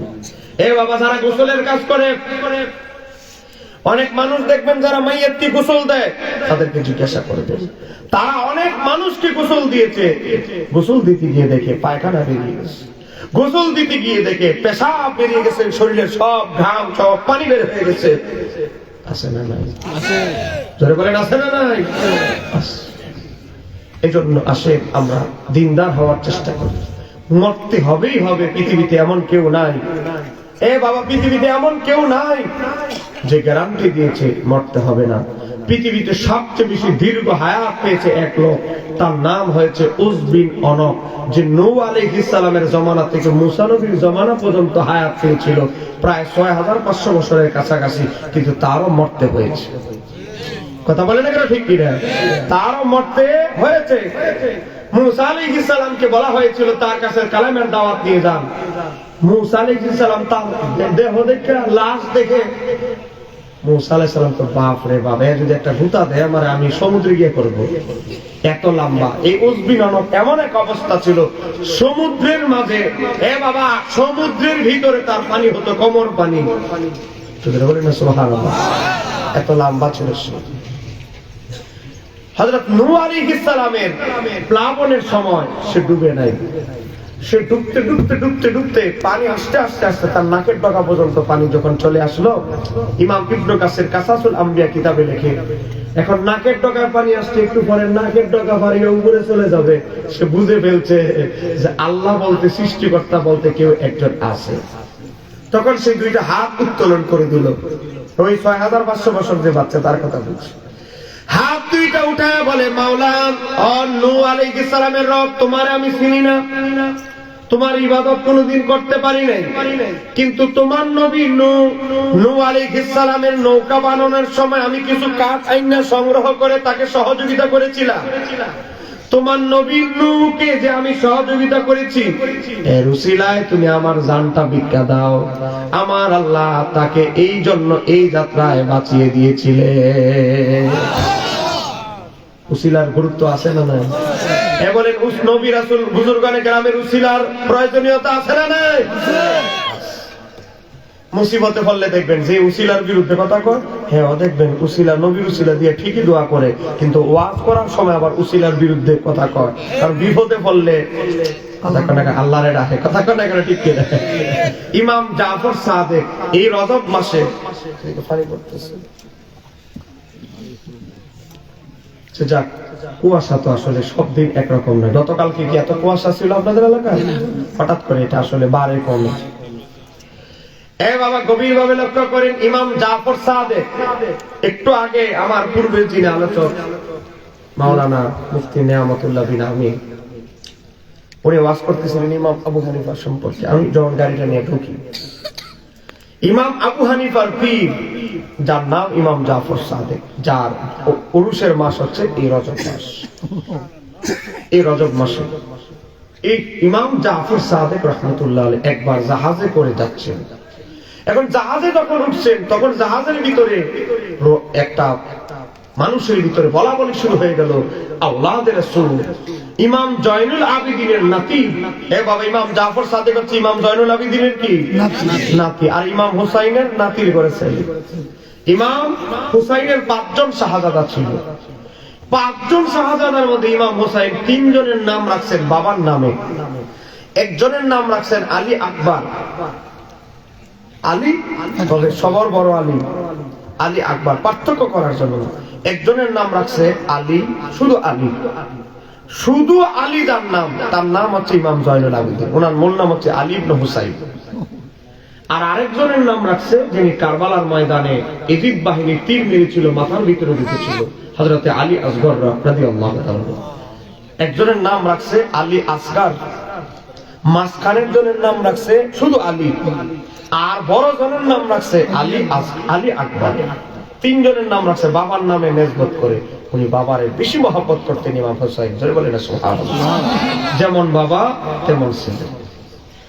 তো হযরত ইমাম জয়নুল আবিদিনের নাতি, ওনার জয়নুল আবিদিন ওনার নাম নয়, জয়নুল আবিদিন হচ্ছে এটা টাইটেল, উপাধি। জয়নুল আবিদিন নাম হয়েছে কেন? ইমাম জয়নুল আবিদিন দিনে রাতে মিলায়া 1000 রাকাত নফল নামাজ পড়েন। বলেন কয় হাজার রাকাত? এই 1000 রাকাত নামাজ পড়ার পর তখন বিশ্ববাসী, পৃথিবীর বড় বড় আলেমরা তাকে উপাধি দিয়েছে জয়নুল আবিদিন। ইবাদত পরায়ণ ব্যক্তিদের প্রদীপ, যেটা বলেন না সুবহানাল্লাহ, আবেদদের প্রদীপ, উজ্জ্বল নক্ষত্র। এবার আসে সে ইমাম জয়নুল আবিদিনের এক ছেলের নাম ছিল ইমাম বাকের, আবার ইমাম বাকেরের ছেলের নাম হচ্ছে ইমাম জাফর সাদেক, যিনি ইমাম আবু হানিফার পীর। ইমাম আবু হানিফা বলে, আমি যদি আমার পীর ও মুর্শিদ ইমাম জাফর সাদেকের সোহবতে 2 বছর ওনার সোহবতে না কাটাইতাম, আমি ইমাম আবু হানিফা হতে পারতাম না, আমি নোমান বিন সাবিত হালাক ধ্বংস হয়ে যেতাম। জোরে বলেন না সুবহানাল্লাহ। ইমাম জাফর সাদেক এত উঁচু পর্যায়ের বেলায়েত তত্ত্ব ওলি ছিলেন, যিনি পাখিরা কথা বললে, পাখিরা আওয়াজ করলে, কিচিরমিচির শব্দ করলে ইমাম জাফর সাদেক বলে দিতে পারতেন, তোমরা জানো এই পাখিগুলো কি কথা বলছে? পাখিদের ভাষাও তিনি বুঝতে পারতেন। সে ইমাম জাফর সাদেক রহমতুল্লাহ আলাইহি এক জাহাজে করে যাচ্ছে, মানে জাহাজের যিনি নাবিক, সে যখন শুনলো মুসলমানদের পৃথিবীর সবচেয়ে বেশি সম্মানিত ব্যক্তি আমার জাহাজে আরোহণ করেছে, এই ব্যক্তি বলল ওনার একটু সম্মান দেখায়, ওনাকে আমাদের সামনে নিয়ে আসেন, একেবারে জাহাজ যেখানে পরিচালনা করা হয় আমার বাম পাশে ওনার সিটটা ব্যবস্থা করে। কিভাবে জাহাজ চালায় এটা উনি দেখলো, উনি একটু উপভোগ করলো। তো ইমাম জাফর সাদেক যেতে চাইলেন না, কারণ যত বেশি বুজুর্গ ব্যক্তি দেখবেন, বড় বড় বুজুর্গ ব্যক্তি, তারা নিজেদেরকে লুকানোর চেষ্টা করে, তারা নিজেদেরকে এমন ভাবে বিনয় ভাবে তারা চলে, আদবের সাথে নিরহংকার ভাবে তারা চলাফেরার চেষ্টা করে। ইমাম জাফর সাদেক সামনে গেলেন, যাওয়ার পর ইমাম জাফর সাদেক তাকে বললেন, যিনি নাবিক, তার বলেন, তোমার চেহারা সুর দেখে তো মনে হচ্ছে না তুমি মুসলমান। জি, আমি মুসলমানও নয়, আমি অন্য কোন ধর্মের নয়, আমি আল্লাহরে বিশ্বাস করি না। সৃষ্টিকর্তা আবার কে? নিজে কামাই করি, নিজে খাই, আবার কিছু সৃষ্টিকর্তা? একটু ধরে বলেন না। ইমাম জাফর সাদেক রেগে গেলেন, তো তোর মতো বাপ পার আমার দাওয়াত দিতে সামনে বসতাম, হ্যাঁ তুই আল্লাহরে বিশ্বাস করিস না? ইমাম জাফর সাদেক তাকে বললেন, বিশ্ব বাপ্পা, তুই আল্লাহকে বিশ্বাস করিস না, আর বিপদে পড়লে আল্লাহরে কি বিদা কর? আপনি এটা কি বলতে চাচ্ছেন? বাপ্পা, তোর কি মনে নাই আজ থেকে 2 বছর আগে তুই জাহাজ পরিচালনা করতে গিয়ে তোর জাহাজটা ডুবে গিয়েছিল। জাহাজ ডুবে যাওয়ার পরে জাহাজটা ছিন্ন বিচ্ছিন্ন হয়ে গিয়েছিল, টুকরা টুকরা হয়ে জাহাজ নদীর স্রোতে, সাগরের স্রোতে অনেকগুলো টুকরা হয়ে ছিন্ন বিচ্ছিন্ন যখন হয়ে গিয়েছিল, তখন তুই তোর শত শত হাজার হাজার শত শত সব যাত্রী মারা গিয়েছিল, একমাত্র তুই বেঁচেছিলি। তখন তুই হাত দুইটা উঠায়া বলেছিলি, আল্লাহ তোমার হাবিবের উসিলায়, তোমার বন্ধুর উসিলায় মাওলা এই যাত্রায় আমারে বাঁচায়া দাও। আমার আল্লাহ তখন হঠাৎ করে গাইবি ভাবে একটা তক্তা পাঠিয়েছিল, কাঠের তক্তা। এই কাঠের টুকরার উপরে ভর দিয়ে তুই ওই যাত্রায় বেঁচে ফিরে এসেছিলি। বিশ্ববাপ্পা 2 বছর আগে বিপদে ফিরা আমার বংশধর, আমি যার বংশধর, আল্লাহ হাবিবের উসিলা দিয়া আল্লাহর কাছে কেঁদে কেঁদে মুনাজাত দিয়েছি। আর এখন যেহেতু সমুদ্র থেকে, সাগর থেকে বেঁচে গিয়েছি, এখন আর আল্লাহরে দরকার নাই, এখন আর সৃষ্টিকর্তার বিশ্বাসী না। তোর মতো নিম্ন খারাপ অকৃতজ্ঞ আর কে থাকতে পারে? একটু ধরে বলা যাবে সুবহানাল্লাহ। ইমাম জাফর সাদেক এই কথা বলার পর নাবিক বলে, আমি যখন সাগরে সমুদ্রে জাহাজ ডুবে গিয়েছিল তখন কেউ বেঁচে ছিল না, আপনি ঘটনা কেমনি জানেন? আপনি ঘটনা জানলেন কিভাবে? তখন তো কেউ বেঁচে নাই, আমি ছাড়া। তখন ইমাম জাফর সাদেক বলে, আমার আল্লাহ আমার সিনার ভিতরে একটা যন্ত্র দিয়েছে, সেটা হচ্ছে এলমে লাদুনী। এলমে লাদুনীর মাধ্যমে আমি দেখে ফেলেছি। জোরে বলেন সুবহানাল্লাহ। তো যেই কথা বলতেছিলাম, আপনারা কি বিরক্ত হচ্ছেন নাকি? আমি কি 40-45 মিনিট যাবো ইনশাআল্লাহ? ইনশাআল্লাহ 40-45 মিনিট চলবে তো ইনশাআল্লাহ। একটু মহাব্বতে পড়েন, আল্লাহুম্মা সাল্লি আলা সাইয়্যিদিনা মুহাম্মাদ ওয়া আলা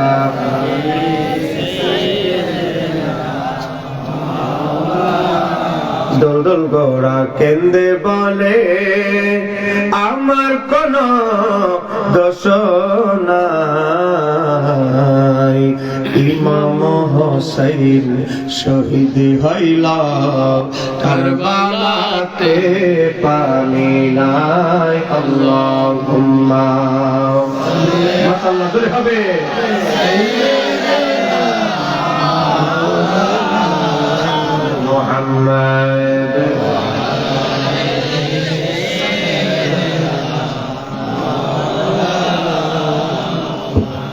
আমার বাবার ভাইয়েরা, যে কথা বলতেছিলাম, চতুর্দিকে ফিতনা ফাসাদ। মনে রাখবেন, আমাদের সাথে ভণ্ডদের কোন সম্পর্ক নাই। মাজারে সেজদা মারবে, মোমবাতি জ্বালাবে। এ বাবা, একটা আপনাদের এদিকে কি বলে, ছোট টেবিলে ছোট জাতীয় এগুলো কি বলে, খিরি নাকি? খিরি না, আরে মহিলা মাঝে মাঝে বৈশা বৈশা জলচকি জলচকি জলচকি জলচকি এই জলচকি একটা কাঠের নিয়ে সাইড কোণায় সাইড মোমবাতি মাঝখানে লাগাইছে একটা। এই পাঁচ বাতি কেন লাগাইলা ভাই? পাঁচ বাতি মানে উদ্দেশ্য হচ্ছে পাক পাঞ্জাত। এরকম কিছু বন্ধ আছে না নাই? লাল সাদু মোজ গুলো বড় বড় করে, নামাজের খবর নাই, ঈদের নামাজ পর্যন্ত পড়তে যায় না। কথা কোন আছে না? না এ বাবা, আমার এলাকায় এর বাউল এরকম আছে। তারা আমি বললাম ভাই আমার দাদা লাগে, সারা দেশে আমি ওয়াজ করি, আমার নিজের গ্রামে এত বড় একজন বাউল, তারে আমি যদি হেদায়েত না করতে পারি তো আমার দুন না। তা আপনি সপ্তাহে জুমার দিন নামাজ পড়তে যান না, তো বছরে দুইটা ঈদের নামাজও পড়তে যান না, ঘটনা কি? কারে নাতি, যার সাথে জুমার নামাজ পড়বো তার সাথে তোমার রাস্তাঘাটে দেখা হয়, তো যার সাথে ঈদের নামাজ পড়বো তার সাথে আমার রাস্তাঘাটে দেখা হয়, কিন্তু যার জানাজার নামাজ পড়বো তার সাথে কি আর দেখা হয়? এই জন্য তার জানাজা পড়া তার সিও বিদায় দিয়ে দিই। এরকম মুসল্লি আছে না নাই? জুমার নামাজও পড়ে না, ঈদের নামাজও পড়ে না, পরে একটা নামাজ খালি জানাজার নামাজ। তা আবার সবার জানাজা পড়ে না, নিজের আত্মীয় স্বজন মধ্যে মরে গেছে, না গেলে তো হয় না। এরকম মুসল্লিও আছে না নাই? কিসের দিন, কিসের দুনিয়া, কিসের কবর, কিসের হাসরের ময়দানে জবাবদিহিতা, এই জগতে এই বেচারার নাই। এই বেচারা মনে করতেছে খাইতেছি আর ঘুমাইতেছি, এইভাবেই চলবে। হট করে যখন আজরাইল চলে আসবে, কবরে যখন সে ঢুকবে, সে বারবার চিৎকার করে কবর থেকে বলতে থাকবে, আল্লাহ আমার আরেকবার পৃথিবীতে যাওয়ার সুযোগ দাও, আরেকবার আমাকে পৃথিবীতে যাওয়ার সুযোগ দাও। আমার আল্লাহ বলবে আর সুযোগ নাই, বহুত সুযোগ করে দিয়েছি। আজান দেয় আর তুই ক্যারাম বোর্ড খেলিস, আজান দেয় একটা বার জাগ্রত হওয়ার চেষ্টা করিস নাই। তোর সামনে মসজিদে ইকামত দিচ্ছে আল্লাহু আকবার বলে, আর তুই হেঁটে যাচ্ছিস, ইকামত নামাজের ইকামত অনুধাবন হয় নাই তোর কলবের ভিতরে। আবার তুই আমার দয়া চাস, তোর মতো বান্দার জাহান্নাম উপযুক্ত এমন একটা সময় অপেক্ষা করছে আমাদের জন্য। কথা বলে না কেন? ঠিক না? তো যেই কথা বলতেছিলাম, আহলে সুন্নাত ওয়াল জামাতের সাথে বন্ধদের কোন সম্পর্ক নাই। তদ্রুপ যারা আমার নবীর শানকে ছোট করে, নবীর শানে বেয়াদবি করে, আমাদের সাথে ওই 2 নাম্বার মৌলবীদের সাথে আমাদের কোন সম্পর্ক নাই। জোরে বলেন, কোন সম্পর্ক নাই। মনে রাখবেন, মনে রাখবেন, আমার নবীর শানে উম্মতে মুহাম্মদ হিসাবে আমাদের কাজ হচ্ছে নবীর সম্মান করে ধরা। কথা বলেন না কেন? ঠিক আছে?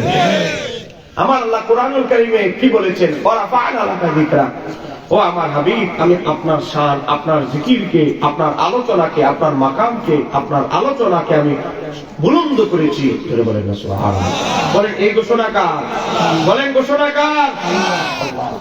এ বাবা, আমার আল্লাহর সৃষ্টি জগতের ভিতরে সবচেয়ে দামি বস্তু হচ্ছে আরশ আজিম। বলেন আল্লাহর আরশ কম দামি না বেশি দামি? বেশি। কিসের ব্যাটারি কি হইছে?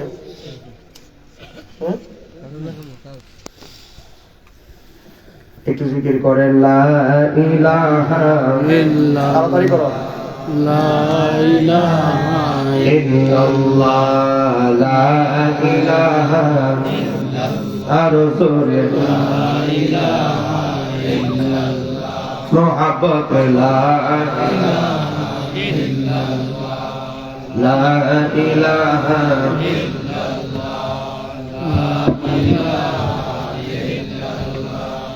লা ইলাহা ইল্লাল্লাহ, লা ইলাহা ইল্লাল্লাহ মুহাম্মাদুর রাসূলুল্লাহ সাল্লাল্লাহু আলাইহি ওয়াসাল্লাম কবিভাবে লক্ষ্য করেন আল্লাহ তার বন্ধুকে কতটুকু ভালোবাসেন একটু অনুধাবন করেন। আল্লাহর সৃষ্টি জগতের ভিতরে আরশ আজিমের চাইতে কোনো দামি আর কিছু আছে? জি না।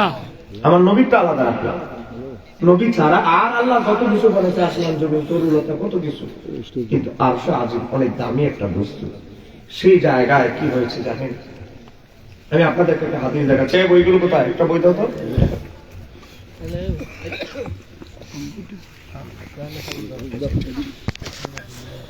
এই দেখেন, ইমাম সুয়ুতির আল খাসায়েসুল কুবরা। বইগুলো বের করতেছি না কেন? অনেক দামি দামি বইগুলো, কুয়াশা ফোটা পড়তেছে। এই কিতাবের ভিতরে ইমাম জালালউদ্দিন সুয়ুতি রাহমাতুল্লাহ উল্লেখ করেন, আমার আল্লাহ যখন আরশ আজিম বানায়, আরশ আজিম বানানোর পর আরশ আজিমের কিছু বহন করার জন্য কিছু ফেরেশতা নিয়োজিত করলেন। ফেরেশতা নিয়োজিত করার পরেও আরশটা কম্পন শুরু করলো। আমাদের ভূমিকম্প হলে পৃথিবী কাঁপে কি কাঁপে না? ভূমিকম্পের মতো কাঁপতে লাগলো। ভূমিকম্পের মতো যখন কাঁপতে লাগলো, তখন ফেরেশতারা বলতে লাগলো, আরশে আজিমের যারা বহন করে তারা বলতে লাগলো, বাবা আমি জাল হাদিস বলছি না, সহিহ হাদিস বলছি। ইমাম সুয়ুতী আল কাসাইসুল কুবরা 14 নম্বর পৃষ্ঠা ইমাম হাকিম বলে ওয়াকরাজা হাকিম, ইমাম হাকিম হাদিসটা বর্ণনা করেছে, ওয়া সাহাহু, হাদিসটাকে তিনি সহিহ বলেছেন। আর ইবনে আব্বাস, হুজুর আব্দুল ইবনে আব্বাসের নাম আছে না নাই? নবীর সাহাবী আপন চাচাতো ভাই হযরত আব্দুল ইবনে আব্বাস রাদিয়াল্লাহু তাআলা বলে, তখন আরশটা কাঁপতে লাগলো। ফেরেশতারা বলতে লাগলো, মাওলা আরশ যে কাঁপাকাঁপি করতেছে, কোন সময় আরশ পড়ে যায় ঠিক নাই, কি করব আমরা? তখন আমার আল্লাহ আওয়াজ দিলেন, এ ফেরেশতারা, তোমাদের মধ্য থেকে একজন ফেরেশতা একটা দায়িত্ব পালন করো। কি পালন করব? ফাকাতাবা আলাইহি, আরশের পায়ায় লিখে দাও। এ বাবা আমি যদি ভুল ওয়াজ করি হুজুর ধরবে। আমার আল্লাহ বলেন লিখে দাও, আরশে আজিমের পায়ায়, আরশে আজিমের গুরুত্বপূর্ণ ফটকে লিখে দাও। কি লিখে দাও? লা ইলাহা ইল্লাল্লাহু মুহাম্মাদুর রাসূলুল্লাহ। তারপরে কি হয়েছে দেখেন, ফাসাকানা, তারপরে আরশটা সাথে সাথে ভূমিকম্প যেভাবে বন্ধ হয়ে গেল, স্থির হয়ে যায়, সাথে সাথে স্থির হয়ে গেল। জোরে বলা যাবে কি সুবহানাল্লাহ? সে আরশে আজিমেও, আরশে আজিমও আমার নবীর নামটা লিখতে দেরি, নবীর তাজিমে নড়াচড়া বন্ধ হয়ে গেল। জোরে বলা যাবে কি সুবহানাল্লাহ? আমার নবীর পাওয়ার আছে না নাই? আমার নবীর সম্মান আছে না নাই? আরেকটা ওয়াকে আপনাদেরকে আমি বলছি। আমার নবী যখন বোরাকে উঠলেন, মেরাজে যখন আমার নবী বোরাকে উঠলেন, বোরাকে উঠার পর কি করলেন? বোরাকে উঠার পর বোরাকটা নাড়াচাড়া করতে লাগলো। যখন নাড়াচাড়া করতে লাগলো, নড়াচড়া যখন করতে লাগলো, জিবরাইল আলাইহিস সালাম একটা বোরাককে ধমক দিলেন। জিবরাইল আলাইহিস সালাম বোরাককে ধমক দিয়ে বললেন, থামো, তুমি জানো তোমার উপরে কি আরোহণ করেছে? বোরাককে জিবরাইল তখন বলতে লাগলো, ফামা রাকিবাকা আহাদুন আকরামু আলাল্লাহি মিনহু। ও বোরাক, আমার আল্লাহর সৃষ্টি জগতের ভিতরে আমার আল্লাহ যত কিছু সৃষ্টি করেছেন, আমার আল্লাহর সৃষ্টি জগতের ভিতরে আমার আল্লাহর কাছে যিনি সবচেয়ে বেশি দামি, তিনি তোমার উপরে আরোহণ করেছে। তারপরে কি হলো? হযরত আনাস ইবনে মালিক বলে, বোরাকের তখন কি অবস্থা হয়েছে? আরশ তো থেমে গিয়েছে, কিন্তু বোরাকের কি হয়েছে? قال হযরত আনাস ইবনে মালিক বলে, ফারফাদা আরাকান, তখন বোরাক থেকে ঘাম বের হতে লাগলো। বোরাক বুঝতে পেরেছে সাধারণ কোন ব্যক্তি আমার উপরে আরোহণ করে নাই, আমার আল্লাহর সৃষ্টি জগতের ভিতরে যিনি আকরাম, সবচেয়ে বেশি সম্মানিত, তিনি আমার উপরে আরোহণ করেছে। নবীর বেয়াদ, নবীর শানে বেয়াদবি হয়ে যায় কিনা, তাজিম ঠিক মতো করতে পারবো কি পারবো না, এই চিন্তা করতে করতে বোরাকের শরীর থেকে ঘাম বের হতে লাগলো। চিৎকার দিয়ে বলা যাবে কি সুবহানাল্লাহ? কিচ্ছা বলছেন হাদিস তিরমিজি 3131, এই হাদিসটা যে বললাম বোরাকের, তাহলে আমরা বুঝতে পারলাম আমার নবী সাধারণ কোন সত্তা নয়। কথা বলেন এখন ঠিক ঠিক? আদম আলাইহিস সালাম থেকে শুরু করে 1,24,000 নবী আমার নবীকে সম্মান দেখিয়েছে। কথা বলেন এখন ঠিক ঠিক? এ বাবা, আপনারা সারাটা জীবন মেরাজের ওয়াজ শুনেছেন, টুকটাক ওয়াজ প্রতি বছর শুনে, কিন্তু আমি মেরাজ নিয়ে ডিটেইলস আলোচনা করব না, শুধু সূক্ষ্ম 3টা পয়েন্ট নিয়ে কথা বলবো। আপনাদের কাছে আমি জিজ্ঞাসা করতে চাই, বাবারা, মেরাজ মানে ঊর্ধ্বগমন। বলেন মেরাজ মানে কি? ঊর্ধ্বগমন। যুবকরা বলে না, মেরাজ মানে কি? ঊর্ধ্বগমন, উপরে সফর। কিন্তু মেরাজ মানে ঊর্ধ্বগমন, উপরে সফর। তো আমার নবীকে আল্লাহ কাবা ঘরের সামনে থেকে ডাইরেক্ট আকাশে নিয়ে যাবেন, তো বাইতুল মুকাদ্দাসে কেন নিলেন? ওখান থেকে কেন সফর শুরু হলো? প্রশ্ন জাগে কি জাগে না? মেরাজ মানে ঊর্ধ্বগমন, উপরে যাবে, তো বাইতুল মুকাদ্দাসে গেলে ওখান থেকে উঠলেন, উল্টা হইলো কেন? বাঁকা হয়ে ঘুরে ওই দিক থেকে যেতে হলো কেন?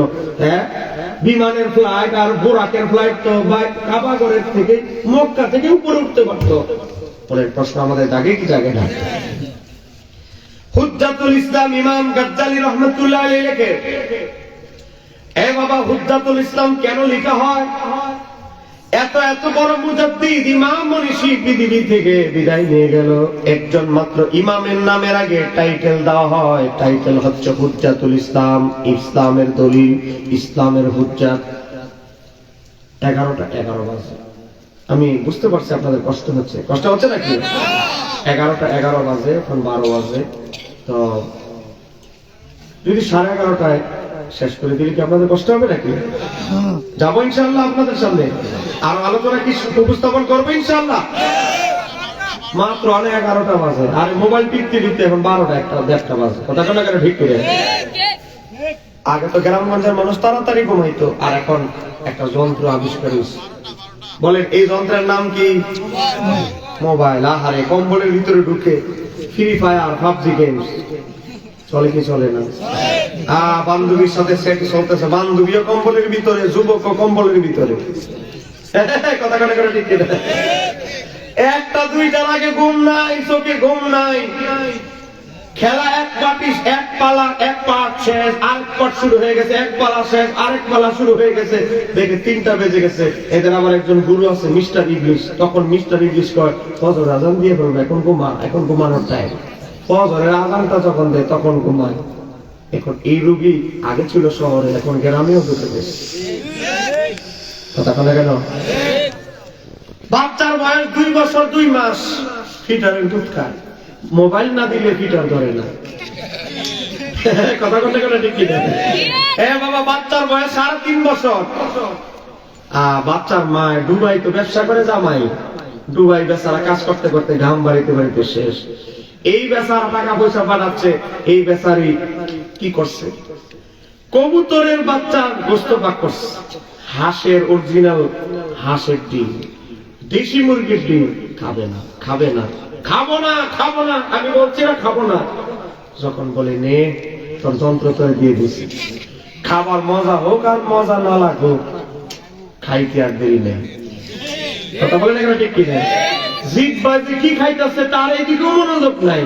মনোযোগ হইলো টিকটকের সিরিয়াল একটার পর একটা আসতেছে। চুল একটা এদিকে হলুদ, চুল একটা এদিকে লাল। এই টিকটক যারা করে এদের কোয়ালিটি কিন্তু এরকম। কথা বলে না ঠিক কিনা? হিন্দি খারাপ ডায়লগ আজকে ছোট ছোট বাচ্চারা শিখে গেছে। বাবা, হিন্দির গালাগালি বাংলাদেশের যত ভাইরাল ডায়লগ আছে, আপনি না জানলো, আমাদের ওই চাচারা না জানলো, বাচ্চাদের কাছে কিন্তু খবর ঠিকই আছে। কথা বলেন কেন ঠিক কিনা? এই অপব্যবহার, মোবাইল অপব্যবহারে আজকে আপনার বাচ্চা পড়ে ক্লাস 4-এ, আজকে মোবাইল একটা দামি অ্যান্ড্রয়েড মোবাইল দিয়ে দিয়েছে। আপনার সন্তান ক্লাস 8ম শ্রেণীতে পড়ে, আজকে মোবাইল একটা দিয়ে দিয়েছে। বাচ্চার সর্বনাশ আপনারা নিজেরা ডেকে আনতেছেন। এই অপব্যবহার, এই মোবাইল নামক যন্ত্রের অপব্যবহার থেকে আমরা আমাদের বাচ্চাদেরকে দূরে সরিয়ে রাখতে হবে। কথা বলেন কেন ঠিক কিনা? ওয়াজ মনে রাখতে হবে। আমার নবীর সফর হবে উর্দু গমন করে, তো বাইতুল মুকাদ্দাস উল্টা দিকে যাওয়ার কি দরকার? এই ব্যাখ্যা ইমাম গাজ্জালি আজ থেকে 900 বছর আগে দিয়ে গিয়েছেন। তার কিতাবের নাম কিমিয়ায়ে সাআদাত। আমার আল্লাহ তার বন্ধুকে সমস্ত নবীদের ইমাম মনোনীত করেছেন। জোরে বলেন না সুবহানাল্লাহ। এই বাবা, শেষ করে দিচ্ছি। 12টা বলছে তো, 12টা আপনারা নিব না, আপনারা বুঝছি কষ্ট হচ্ছে, একটু বসেন। বাবা আসেন। আরেকজনের এখানে একটা গেছে গো। আপনি থাকবেন, আপনি থাকবেন, থাকবেন। ঠিক আছে, 1টা বাজার ছোটাও পাওয়া গেছে। যাই হোক, আমি বেশি বিরক্ত করবো না। আর চিন্তা করেন না, আমার পরে আর বক্তা না, টেনশনের কিছু নেই। বাবা, গভীর ভাবে লক্ষ্য করে, উনার নামের আগে বলা হয় হুজ্জাতুল ইসলাম। ইমাম গাজ্জালি নামের আগে একজন ইমাম, তার নামের আগে বলা হয় হুজ্জাতুল ইসলাম। কেন বলা হয় হুজ্জাতুল ইসলাম? ওই হুজুরে গিয়ে জিজ্ঞেস করবেন, আমাদের বিরোধী হুজুরে, দেখবেন ফায়জমা গরম হয়ে যাবে, উত্তর কিন্তু পাইবেন না। কথা বলেন কেন ঠিক কিনা? কারণ এই মামলাটা হচ্ছে, এই জ্ঞানটা হচ্ছে তাসাউফের সাথে সংযুক্ত। এই ছেলে, এই কিরে, তোর জোরে কথা কস কে? ফুলের মালাটা দে, ফুলের মালা দিব। গভীর মনোযোগ। ইমাম গাজ্জালী নামের আগে কেন হুজ্জাতুল ইসলাম বলা হয়, ইসলামের দলিল বলা হয়? বাবা একটু গভীরভাবে লক্ষ্য করেন, শোনেন। ওয়াজে যেহেতু এসেইছে, এ বাবা, আমার নবী যখন মেরাজের রাতে 6 নম্বর আকাশে চলে গেলেন, বলেন বলেন কয় নম্বর?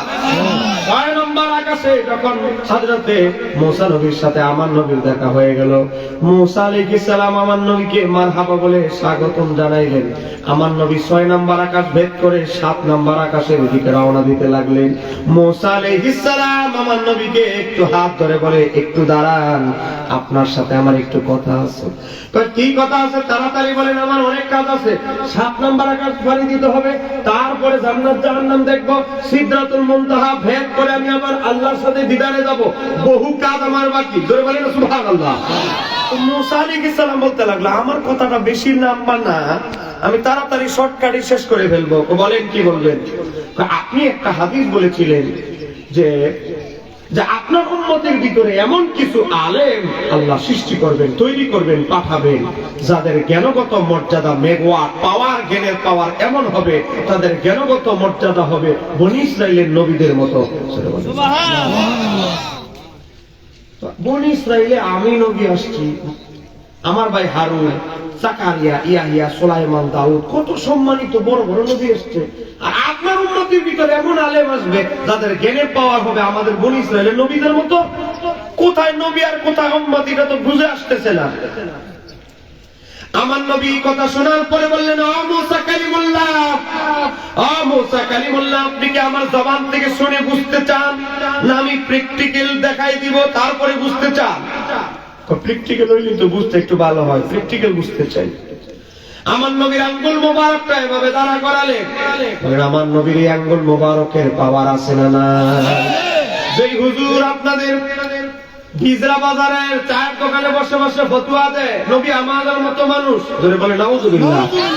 পার্থক্য একটাই, ওনার কাছে উনি আইছে, আল্লাহ পাঠাইছে, আমার কাছে পাঠায় না। কথা কানে ঠিক কি দেয়, যেমন কত বড় আটকে তার কেন নবী বানাইল না? কথা কানে ঠিক কি দেয়। বাবা গভীর ভাবে লক্ষ্য করেন, ওই হুজুরে বলবেন, তুমি যে নবীর মতো নিজের দাবি করো, তোর নবীর আঙ্গুল মুবারকের ইশারা, বাবা জমিন কেঁপে উঠে নাই, নবীর আঙ্গুল মুবারকের ইশারায় আকাশ পর্যন্ত কেঁপে উঠেছিল।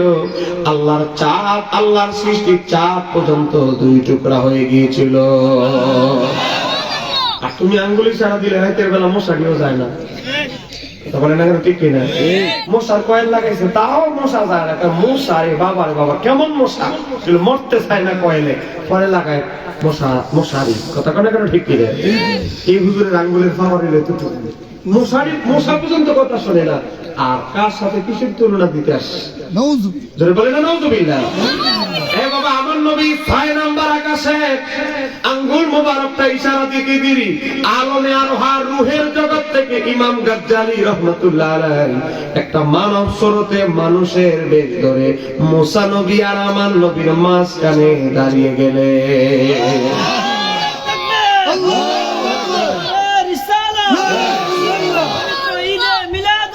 জিন্দাবাদ জিন্দাবাদ, মাওলানা শহীদুল্লাহ বাহাদুর সাহেব জিন্দাবাদ জিন্দাবাদ।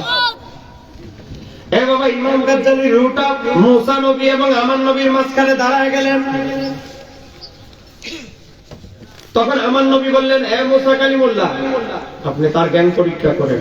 আপনি না বলছেন আমার উম্মতের বিষয়ে কিছু স্পেশাল জ্ঞানী লোক পাঠাবে, এদের জ্ঞান নিয়ে আপনার সন্দেহ থাকে, তা আপনি তারে পরীক্ষা করেন, ইন্টার করেন, বাহাত করেন।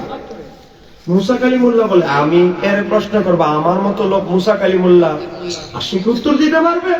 কারণ আপনি বাজায় দেখেন না জ্ঞান খুঁজে আছে। মুসা কালিমুল্লাহ প্রশ্ন করতে লাগলেন, বলে ঠিক আছে তোমার সাথে বাহাত করে, আগে পরিচয়টা শেষ করে দিন। বাবা তোমার নাম কি? ইমাম গাজ্জালী তখন উত্তর দিল, আমার নাম আবু হামেদ মোহাম্মদ গাজ্জালী। আমার বাবার নামে, আমার দাদার নামে, আমার দাদার বাবার নামে, আমার দাদার পরদাদার বাবার নামে, তার বাবার নামে, তার বাবার নামে, তার বাবার নামে, তার বাবার নামে, বলতেছে বলতেছে বলতে বলতে 14 পুরুষের নাম পর্যন্ত যখন চলে গিয়েছে, মুসা কালিমুল্লাহ বলতে লাগেন, থামো থামো, তোমার জিজ্ঞাসা করছে তোমার নাম কি? আর তুমি 14 পুরুষের নাম বলা শুরু করছো, বলতে বলতে আদম পর্যন্ত চলে যেতেছো। পুরা বংশ তালিকা বলা শুরু করেছো। তোমারে জিজ্ঞাসা করলাম তোমার নাম কি, তুমি বলবা আমার নামই, শেষ। তো তুমি এদিকে গন্ডগোল লাগতেছে কেন রে?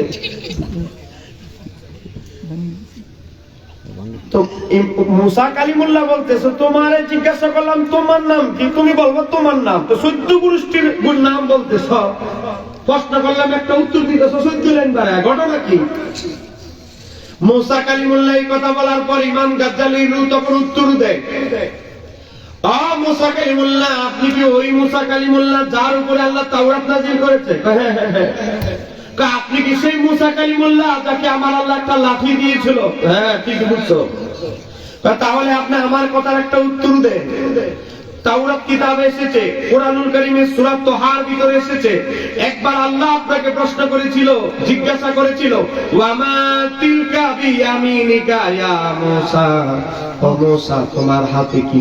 আল্লাহ আপনাকে কোরআনুল কারীমের সূরা তাহা আয়াত নাম্বার 17 আমার আল্লাহ আপনার প্রশ্ন করেছিল, হে মুসা তোমার হাতে কি?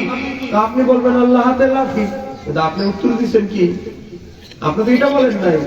আপনি কি বলছেন? সূরা তাহা 18 নম্বর আয়াতে আছে, আপনি বলছেন আল্লাহ আমার হাতে লাঠি, এই লাঠি মাঝে মাঝে সাপ হয়ে যায়, আল্লাহ এইটা লাঠি, এটা দিয়ে আমি দুম্বা নাড়াচাড়া করি, দুম্বা খেদাই, মেষ চড়াই, আল্লাহ এটা লাঠি, এটা দিয়ে মাঝে মাঝে মেষের জন্য লতা পাতা বাড়ি, আল্লাহ এটা লাঠি, এটা মাঝে মাঝে সাপ হয়ে ফেরাউনের জাদু খেয়ে ফেলে, আল্লাহ এটা লাঠি, এটা এমন লাঠি, এটা দিয়ে বাড়ি দেওয়ার কারণে নীল নদে সমুদ্রের ভিতরে রোড হয়ে গিয়েছিল, রাস্তা হয়ে গিয়েছিল। আল্লাহ প্রশ্ন করছে, মুসা তোমার হাতে কি? আপনি বলবেন সোজা উত্তর লাঠি, কিন্তু আপনি সোজা উত্তর না দিয়ে 14 লাইন বাড়ায় উত্তর দিয়েছেন। আল্লাহ তো আপনার 14 লাইনের বিস্তারিত উত্তর জানতে চাই নাই। আল্লাহ প্রশ্ন করছে একটা, আপনি উত্তর দিয়েছেন 14টা। তো আপনার মতো ব্যক্তি যদি, আল্লাহর মতো মহান ব্যক্তি যদি প্রশ্ন করে একটা, আর আপনি যদি উত্তর দেন 14 লাইন বাড়ায়, আর আপনার মতো ব্যক্তি যদি আমার একটা প্রশ্ন করেন, আমি 14 লাইন বাড়ায় উত্তর দিলে আমি কি অপরাধ করেছি? আমি যদি অপরাধী হই, আপনিও তো সমান অপরাধী। কথা কন না কেন, ঠিক কিনা? একটু ধরে বলেন সুবহানাল্লাহ।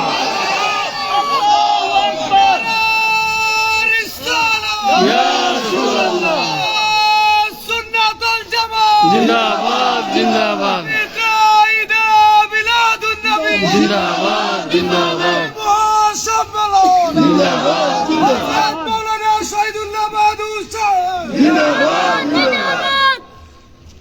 এই ঘটনাটি আল্লামা ইসমাইল হকী তাফসীরে বায়ানের ভিতরে প্রথম পঞ্চম খণ্ড 130 পৃষ্ঠা বর্ণনা করেছে। সূরা বনী ইসরাঈলের ব্যাখ্যায় গভীরভাবে লক্ষ্য করেন। এই কারণে ইমাম গাজ্জালীর নামের আগে লেখা হয় হুজ্জাতুল ইসলাম, কারণ নবীর কোটি কোটি উম্মত থেকে আমার নবী একজনকে বাছাই করেছে, তিনি হচ্ছে ইমাম গাজ্জালী। এই কারণে তার নামের আগে লেখা হয় হুজ্জাতুল ইসলাম। কিন্তু হুজুর তো ইতিহাস জানে না, এটা মারেফাতের হাকিকতের কিছু ব্যাপার আছে, যদি বলেন না মারহাবা। আপনাকে রাগ করতেছেন নাকি? এবার আসেন মূল কথায় যাই। কোন রাগ নাই চাচা? গভীরভাবে লক্ষ্য করেন। আমার আল্লাহর ইরাদা হচ্ছে আমি আমার হাবিবকে সমস্ত নবীদের ইমাম বানাবো। আমার আল্লাহর ইরাদা হচ্ছে আমার হাবিবকে সমস্ত নবীদেরকে আমার হাবিবের উম্মত বানিয়ে দিব। সুবহানাল্লাহ। এজন্য আমার আল্লাহ তার হাবিবের মেরাজ হবে উপরে ঊর্ধ্বগমন, কিন্তু উপরের দিকে নেওয়ার আগে আমার আল্লাহ আদম নবী থেকে শুরু করে ঈসা নবী পর্যন্ত সব নবীকে হুকুম দিলেন, হে আদম থেকে ঈসা নবী সবাই আমার ঘোষণা শোনো। কেউ আকাশে আসো, কেউ জান্নাতে আসো, কেউ নদীর ভিতরে সমুদ্র আছে, খিদির আলাইহিস সালাম, কেউ 4 নম্বর আকাশে আসো, হয় ঈসা, হ্যাঁ ইদ্রিস তুমি জান্নাতে আসো, জান্নাতে থাকো। আর যেই কবরে যাকে যেখানে মাজারে কবরে সমাহিত করা হয়েছে, যেই যেখানেই থাকো না কেন, আমার বন্ধু যেন বাইতুল মুকাদ্দাসে গিয়ে তোমাদের জন্য অপেক্ষা করতে না হয়, বরং তোমরা গিয়ে আমার বন্ধুর জন্য ইন্তজার করতে থাকো। বাস্তবতায় কি হলো? আমার নবী গিয়ে কোন নবীর অনুপস্থিত পায় নাই, খুঁজতে হয় নাই কেন, মুসা নবী নাই কেন, অমুক নবী নাই কেন, অমুক নবী আসে নাই কেন, নবী কেউ গিয়ে খুঁজতে হয় নাই, বরং সমস্ত নবীরা আমার নবীর জন্য অপেক্ষায় ছিল। আমার নবী বোরাকে উঠলেন, বোরাকটা নাড়াচাড়া করতে লাগলো। বোরাককে ধমক দেওয়ার পর ও বাবা বোরাকে থামতে শুরু করলো। আমার নবী বোরাকের উপরে যখন উঠলো, ওঠার পরে জিবরাইল আলাইহিস সালাম বললেন একটু নামেন কষ্ট করে। নবী নামলেন, আমার নবীকে বললেন ফাসাল্লি, আপনি একটু নামাজ আদায় করেন। নবী এখানে নামাজ আদায় করলেন, বলেন আপনি কি জানেন কোথায় নামাজ আদায় করেছেন? আইনা সাল্লাইতা, কোথায় নামাজ আদায় করেছেন? সাল্লাইতা বিতয়্যবাতা, আপনি মদিনা শরীফে মদিনা তৈয়বায় নামাজ আদায় করেছেন। ওয়া ইলাইহাল মুহাজারু, আপনি এই জায়গায় অচিরেই হিজরত করবেন। নবী হিজরত করার আগে মদিনা ঘুরে ফিরে সব আগে দেখে ফেলেছে। জোরে বলেন সুবহানাল্লাহ। তারপরে বললেন এবার একটু উঠেন, আবার বোরাকে উঠলেন, বললেন একটু কষ্ট করে নামেন, ফাসাল্লি, এখানে নামাজ আদায় করেন। আমার নবী নামাজ আদায় করলেন। নামাজ আদায়ের পরে জিজ্ঞাসা করলেন আইনা সাল্লাইতা, আপনি জানেন এটা কোথায় নামাজ আদায় করেছেন? সাল্লাইতা বিতুর সিনা, এটা তুর পর্বতে নামাজ আদায় করেছেন, যেখানে হাইসু কাল্লামাল্লাহু আযজা ওয়া জাল্লা মুসা আলাইহিস সালাম, এই জায়গায় মুসা নবী দাঁড়ায় দাঁড়ায় আল্লাহর সাথে কথা বলেন। এরপরে আবার সামনে অগ্রসর হলেন বোরাক।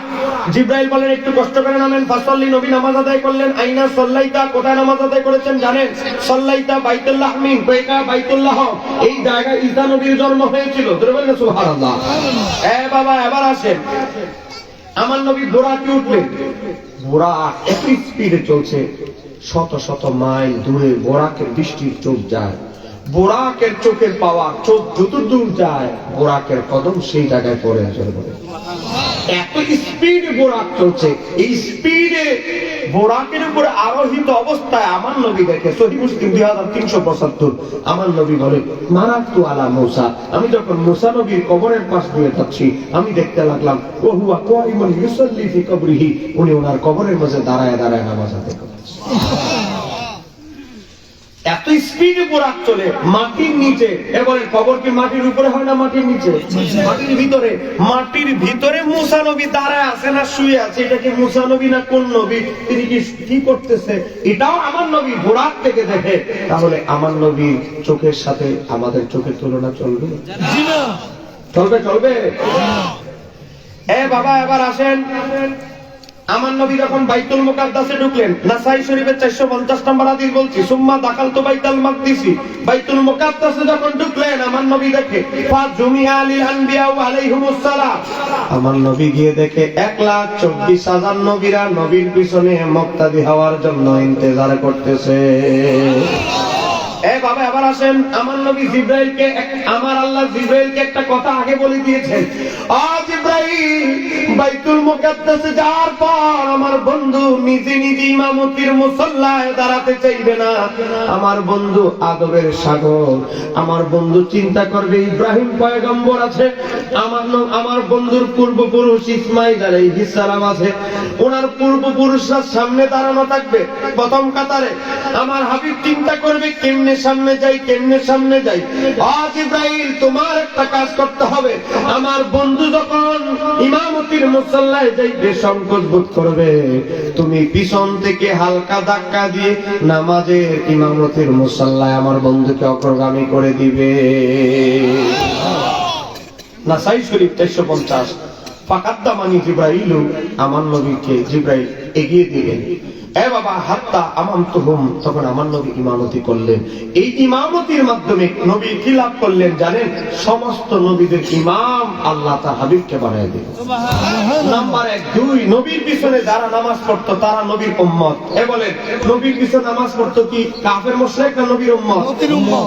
জোরে বলেন না, নবীর পিছনে নামাজ পড়তো কারা? নবীর উম্মত।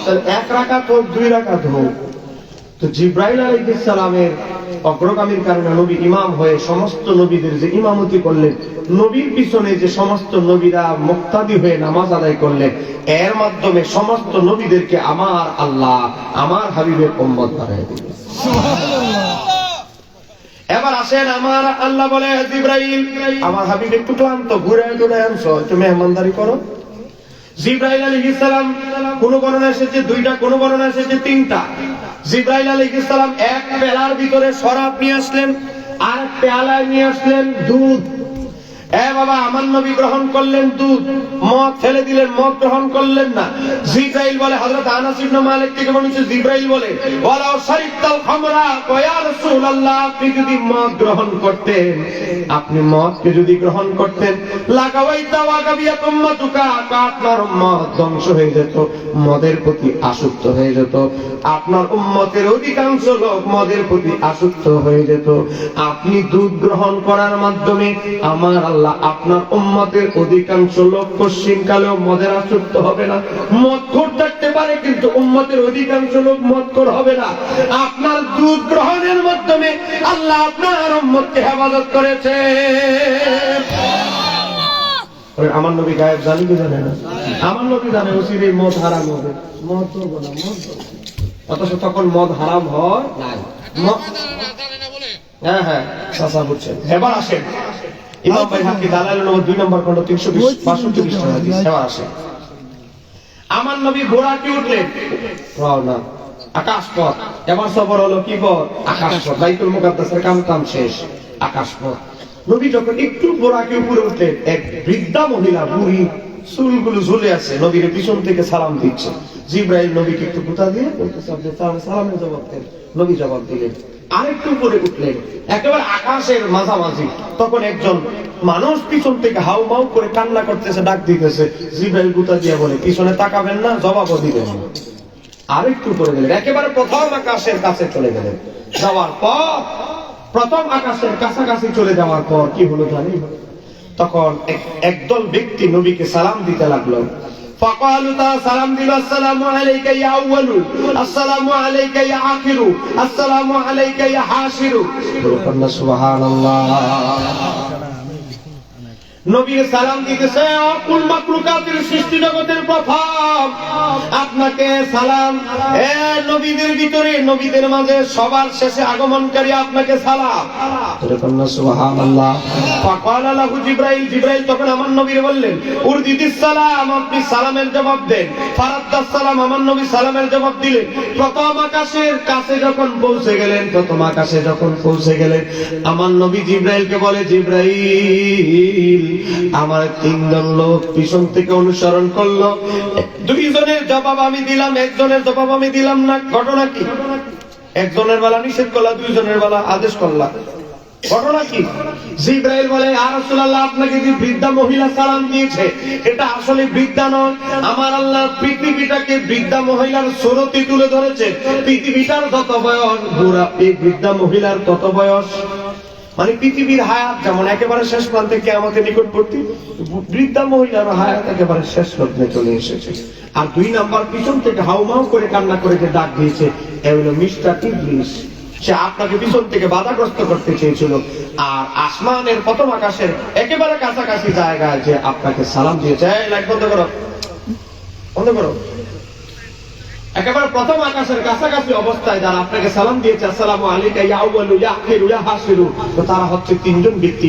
একজন ইব্রাহিম আলাইহিস সালাম, একজন মুসা আলাইহিস সালাম, একজন ঈসা আলাইহিস সালাম। 3 জন রাসূল আপনাকে সালাম দিয়েছে। ধরে বলা যাবে সুবহানাল্লাহ। বাবা, আবার আছেন, আমার নবী প্রথম আকাশে চলে গেলেন, একেবারে গেটের কাছে। এই কিতাব আল খাসাইসুল কুবরা লিখেছেন ইমাম জালালউদ্দিন সুয়ুতী, যার সিনার ভিতরে 2 লক্ষ হাদিস মুখস্থ ছিল। যিনি জাগ্রত অবস্থায় আমার নবীকে 75 বার দেখেছেন। সুবহানাল্লাহ। জালালউদ্দিন সুয়ুতী 75 বার দেখলা নবীজি। এত দেখার পরেও তার, এত দেখার পরেও তার তৃপ্তি তাহার হলো না। মদিনা মদিনা আশিক মুমিনের ঠিকানা। একটু জোরে বলেন না, মদিনা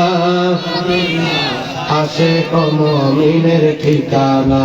হায় হায় দিদার চেয়ে কান্দো সবাই, দিদার চেয়ে কান্দো সবাই, হও না নবীর দিওয়ানা।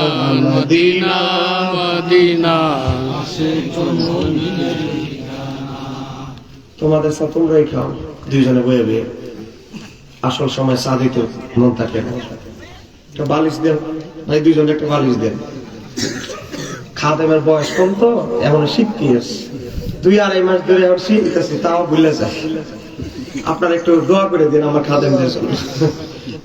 এবার আসে আমি এখন যে ঘটনাটা বলছি এটা হচ্ছে সহিহ মুসলিম 162 নম্বর হাদিস, আর এই হাদিসটা ইমাম জালালউদ্দিন সুয়ুতী আল খাসাইসুল কুবরা 271 পৃষ্ঠা। হুজুর ঠিক আছে? 271 পৃষ্ঠা, হাদিস নাম্বার 874। আমার নবী যখন জিবরাইল আলাইহিস সালামের সাথে প্রথম আকাশে চলে গেলেন, বলেন কয় নম্বর আকাশ? প্রথম আকাশ। তো জিবরাইল আলাইহিস সালাম একটু ভাব বুঝেন না, উনি তো ফেরেশতাদের প্রধানমন্ত্রী, প্রধানমন্ত্রীর একটা ভাবটা আলাদা থাকে না। তো জিবরাইল আলাইহিস সালাম আমার নবীকে এক সাইডে রেখে জিবরাইল গেছে দরজা খোলার কথা বলতে। জিবরাইল গিয়ে বলে, ফেরেশতারা দরজা খোলো। বুঝেন না, প্রধানমন্ত্রীর একটা ভাবটা বেশি। ভিতর থেকে ফেরেশতারা বলতে লাগলো, বাবারে ফাকিলা, ভিতর থেকে বলতে লাগলো, মানান্তা, আপনি কে? হুজুরে বলেন না সুবহানাল্লাহ। জিবরাইল আলাইহিস সালামের ফেরেশতারা চিনে না, কি এক কথা। যে জিবরাইল ফেরেশতাদের সর্দার, যে জিবরাইল এই আকাশ দিয়ে লক্ষ লক্ষ বার পৃথিবীতে অবতরণ করেছে, এমনকি শুধু আমার নবীর কাছে 24,000 বার এসেছে। জোরে বলেন না সুবহানাল্লাহ। তো জিবরাইলকে মেরাজের রাতে সিকিউরিটি গার্ড কত ফেরেশতারা চিনে না, বলে কি মানান্তা, আপনি কে? জিবরাইল বলে, ঘটনা কি, আমার চিনে না কে? কলা জিবরাইল বলে, জিবরাইল, তারপরেও খুলে না দরজা। ওই কি কিলা ভিতর থেকে বলে, আমার মা কা, আপনার সাথে কে? আর আপনার সাথে বলে, আপনার সাথে কে, এটা পরিচয় দেন, আপনার পরিচয়ে দরজা খোলা হবে না। একটু জোরে বলেন সুবহানাল্লাহ। জিবরাইল আলাইহিস সালাম বুঝতে পারলেন আজকে মেরাজের রাতে জিবরাইল দিন চলবে না। আজকে মেরাজের রাতে নবীর পরিচয় সারা আসমানের দরজা খোলা হবে না। বাবা, জিবরাইল আলাইহিস সালাম যখন বুঝতে পারলেন আসল লোককে সামনে, আসমানের দরজার সামনে না আনলে দরজা আকাশের আজকে খোলা হবে না, আমার নবীকে আকাশের দরজার সামনে দাঁড় করায় দিয়ে বলতে লাগলেন, আমার সাথে যিনি আছেন তিনি হচ্ছেন মুহাম্মাদুর রাসূলুল্লাহ সাল্লাল্লাহু আলাইহি ওয়াসাল্লাম। বাবা, আমার নবীর পরিচয়টা দিতে দেরি, দরজা খুলতে দেরি নেই। ধরে বলেন আল্লাহু আকবার। এখন আপনারা আমারে প্রশ্ন করতে পারেন, হুজুর জিবরাইল ফেরেশতাদের সর্দার, যেই জিবরাইল লক্ষ লক্ষ বার আকাশ দিয়ে যাতায়াত করলো, মেরাজের রাতে চিনল না কেন? বলেন না, চিনার কারণ আছে না? বলেন না, কারণ আছে না নাই? আর উত্তর দিব আমি, দাওয়াত দিছে আমারে, আপনারা ডরানকে প্রশ্ন না করবে। এমন হুজুর দাওয়াত দিছে না, প্রশ্ন করলে রাগ করে মাইক ছেড়ে দিয়ে চলে যাবো, ওই হুজুর আবার আমি না। প্রশ্নের কাগজ দেখলে ডরাবো, ওই হুজুর আমি না। যারা দাওয়াত দিচ্ছে তারা জেনে বুঝে দাওয়াত দিয়েছে, কথা বলছে, আপনারা প্রশ্ন করতে আওয়াজ দিবেন। বাবা, গভীর ভাবে লক্ষ্য করে, আমার আল্লাহ 7টা আসমান 7 জমিন বানাইলেন 6 দিনে। বলেন কয় দিন? আচ্ছা বলেন, আমার আল্লাহ কি 6 দিন লাগে? কোন পায়া কোন বললে হয়ে যাচ্ছে। এই হুজুর 6 দিন কেন লাগবে হুজুর? আমার একটা উত্তর চাই। জিজ্ঞেস করতে পারবে? জিজ্ঞেস করবে। বাবা, আমার আল্লাহ 7টা আসমান যখন বানাইলেন, 7টা আসমানে 7টা দরজা বানালেন, প্রতি আসমানে একটা করে দরজা। আমার আল্লাহ চিন্তা করলেন, এই 7টা আসমানের 7টা দরজা, একটা করে দরজা প্রতি আসমানে যে বানাইলাম, এই একটা দরজা দিয়ে ইব্রাহিম নবী যাবে, মুসা নবী যাবে, আদম নবী যাবে, জিবরাইল, মিকাইল, ইসরাফিল সমস্ত ফেরেশতারা যাতায়াত করবে। এই দরজা দিয়ে যদি আমার হাবিবও যাতায়াত করে, অন্য লোকরাও যাতায়াত করে, তাহলে আমার হাবিবের মর্যাদা আলাদা রইল কি? আমার আল্লাহ 7 আসমানে 7টা আলাদা করে রিজার্ভ দরজা বানাইলেন। আমার আল্লাহ সেই 7 দরজায় 2 জন করে 14 জন ফেরেশতা মোতায়েন করলেন। আমার আল্লাহ 14 জন ফেরেশতাকে হুকুম দিলেন, ফেরেশতারা ইন্তজার করতে থাকো, অপেক্ষায় থাকো, যতক্ষণ না এমন একটা সময় আসবে আমার বন্ধুকে আমার কাছে ডেকে নিয়ে আসবো। আমার বন্ধু যতক্ষণ না আসবে, আমার বন্ধুকে যখন আমি মেরাজের রাতে নিয়ে আসবো, আমার বন্ধু ছাড়া আর কারো জন্য এই দরজা খোলা হবে না। এজন্য জিবরাইল আলাইহিস সালাম তার পরিচয় দেওয়ার পরেও দরজা খোলা হয় না, কারণ সিকিউরিটি গার্ড ফেরেশতাদেরকে নোটিশ দেওয়া হয়েছে, এই দরজা খালি শুধু একমাত্র রাহমাতাল লিল আলামিনের জন্য খোলা হবে। কারণ ফেরেশতারা বলে, আপনারা এই দরজায় কেন জিবরাইল? এই দরজা তো আপনাদের দরজা নয়, আপনাদের জন্য তো আলাদা দরজা আছে, যেটা দিয়ে আসবেন যান। ইমাম কাসতালানী আল মাওহিবাতুল দুনিয়া এটা উল্লেখ করেছে। তো আপনারা বলেন, আমার নবীর মর্যাদা কি শুধু দুনিয়াতেই না উপরেও আছে? বলেন, দুনিয়াতেই না উপরে আছে? বাবা, আপনারা অবাক হবেন, গত 3 দিন আগে সরি গত 2 দিন আগে, বল কয়দিন, 2 দিন আগে নাসা বিজ্ঞানীরা রিসার্চ করে তারা তাদের যন্ত্র পাঠাইছে একেবারে প্রথম আকাশের কাছাকাছি। তারা কাছাকাছি বলে না, যে তারা একেবারে আকাশের কাছাকাছি মোটামুটি চলে গেছে। তারা আকাশের কাছাকাছি যখন তাদের স্যাটেলাইট গেল, স্যাটেলাইট যাওয়ার পরে দেখে সেখানে তসবির মতো আওয়াজ, ঘুম ঘুম ঘুম ঘুম আওয়াজ হচ্ছে। একটু বলে অথচ আমার নবী বলেছে, এ ফেরেশতা, এ আমার সাহাবীরা, আমি যা শুনি তোমরা যদি তা শুনতা, আমি নবী যা দেখি তোমরা যদি তা দেখতা, তাহলে তোমরা কাঁদতে বেশি, হাসতে কম। ইয়া রাসূলুল্লাহ, আপনি কি দেখেন? আমার নবী বলে, আমি আওয়াজ শুনতেছি, এ আকাশে চরচর মরমর শব্দ হচ্ছে, ফেরেশতাদের ভারে, প্রত্যেকটা ফেরেশতা আল্লাহর তাসবিহে, আল্লাহর সম্মানের রুকু অবস্থায় আছে। একটু জোরে বলেন সুবহানাল্লাহ।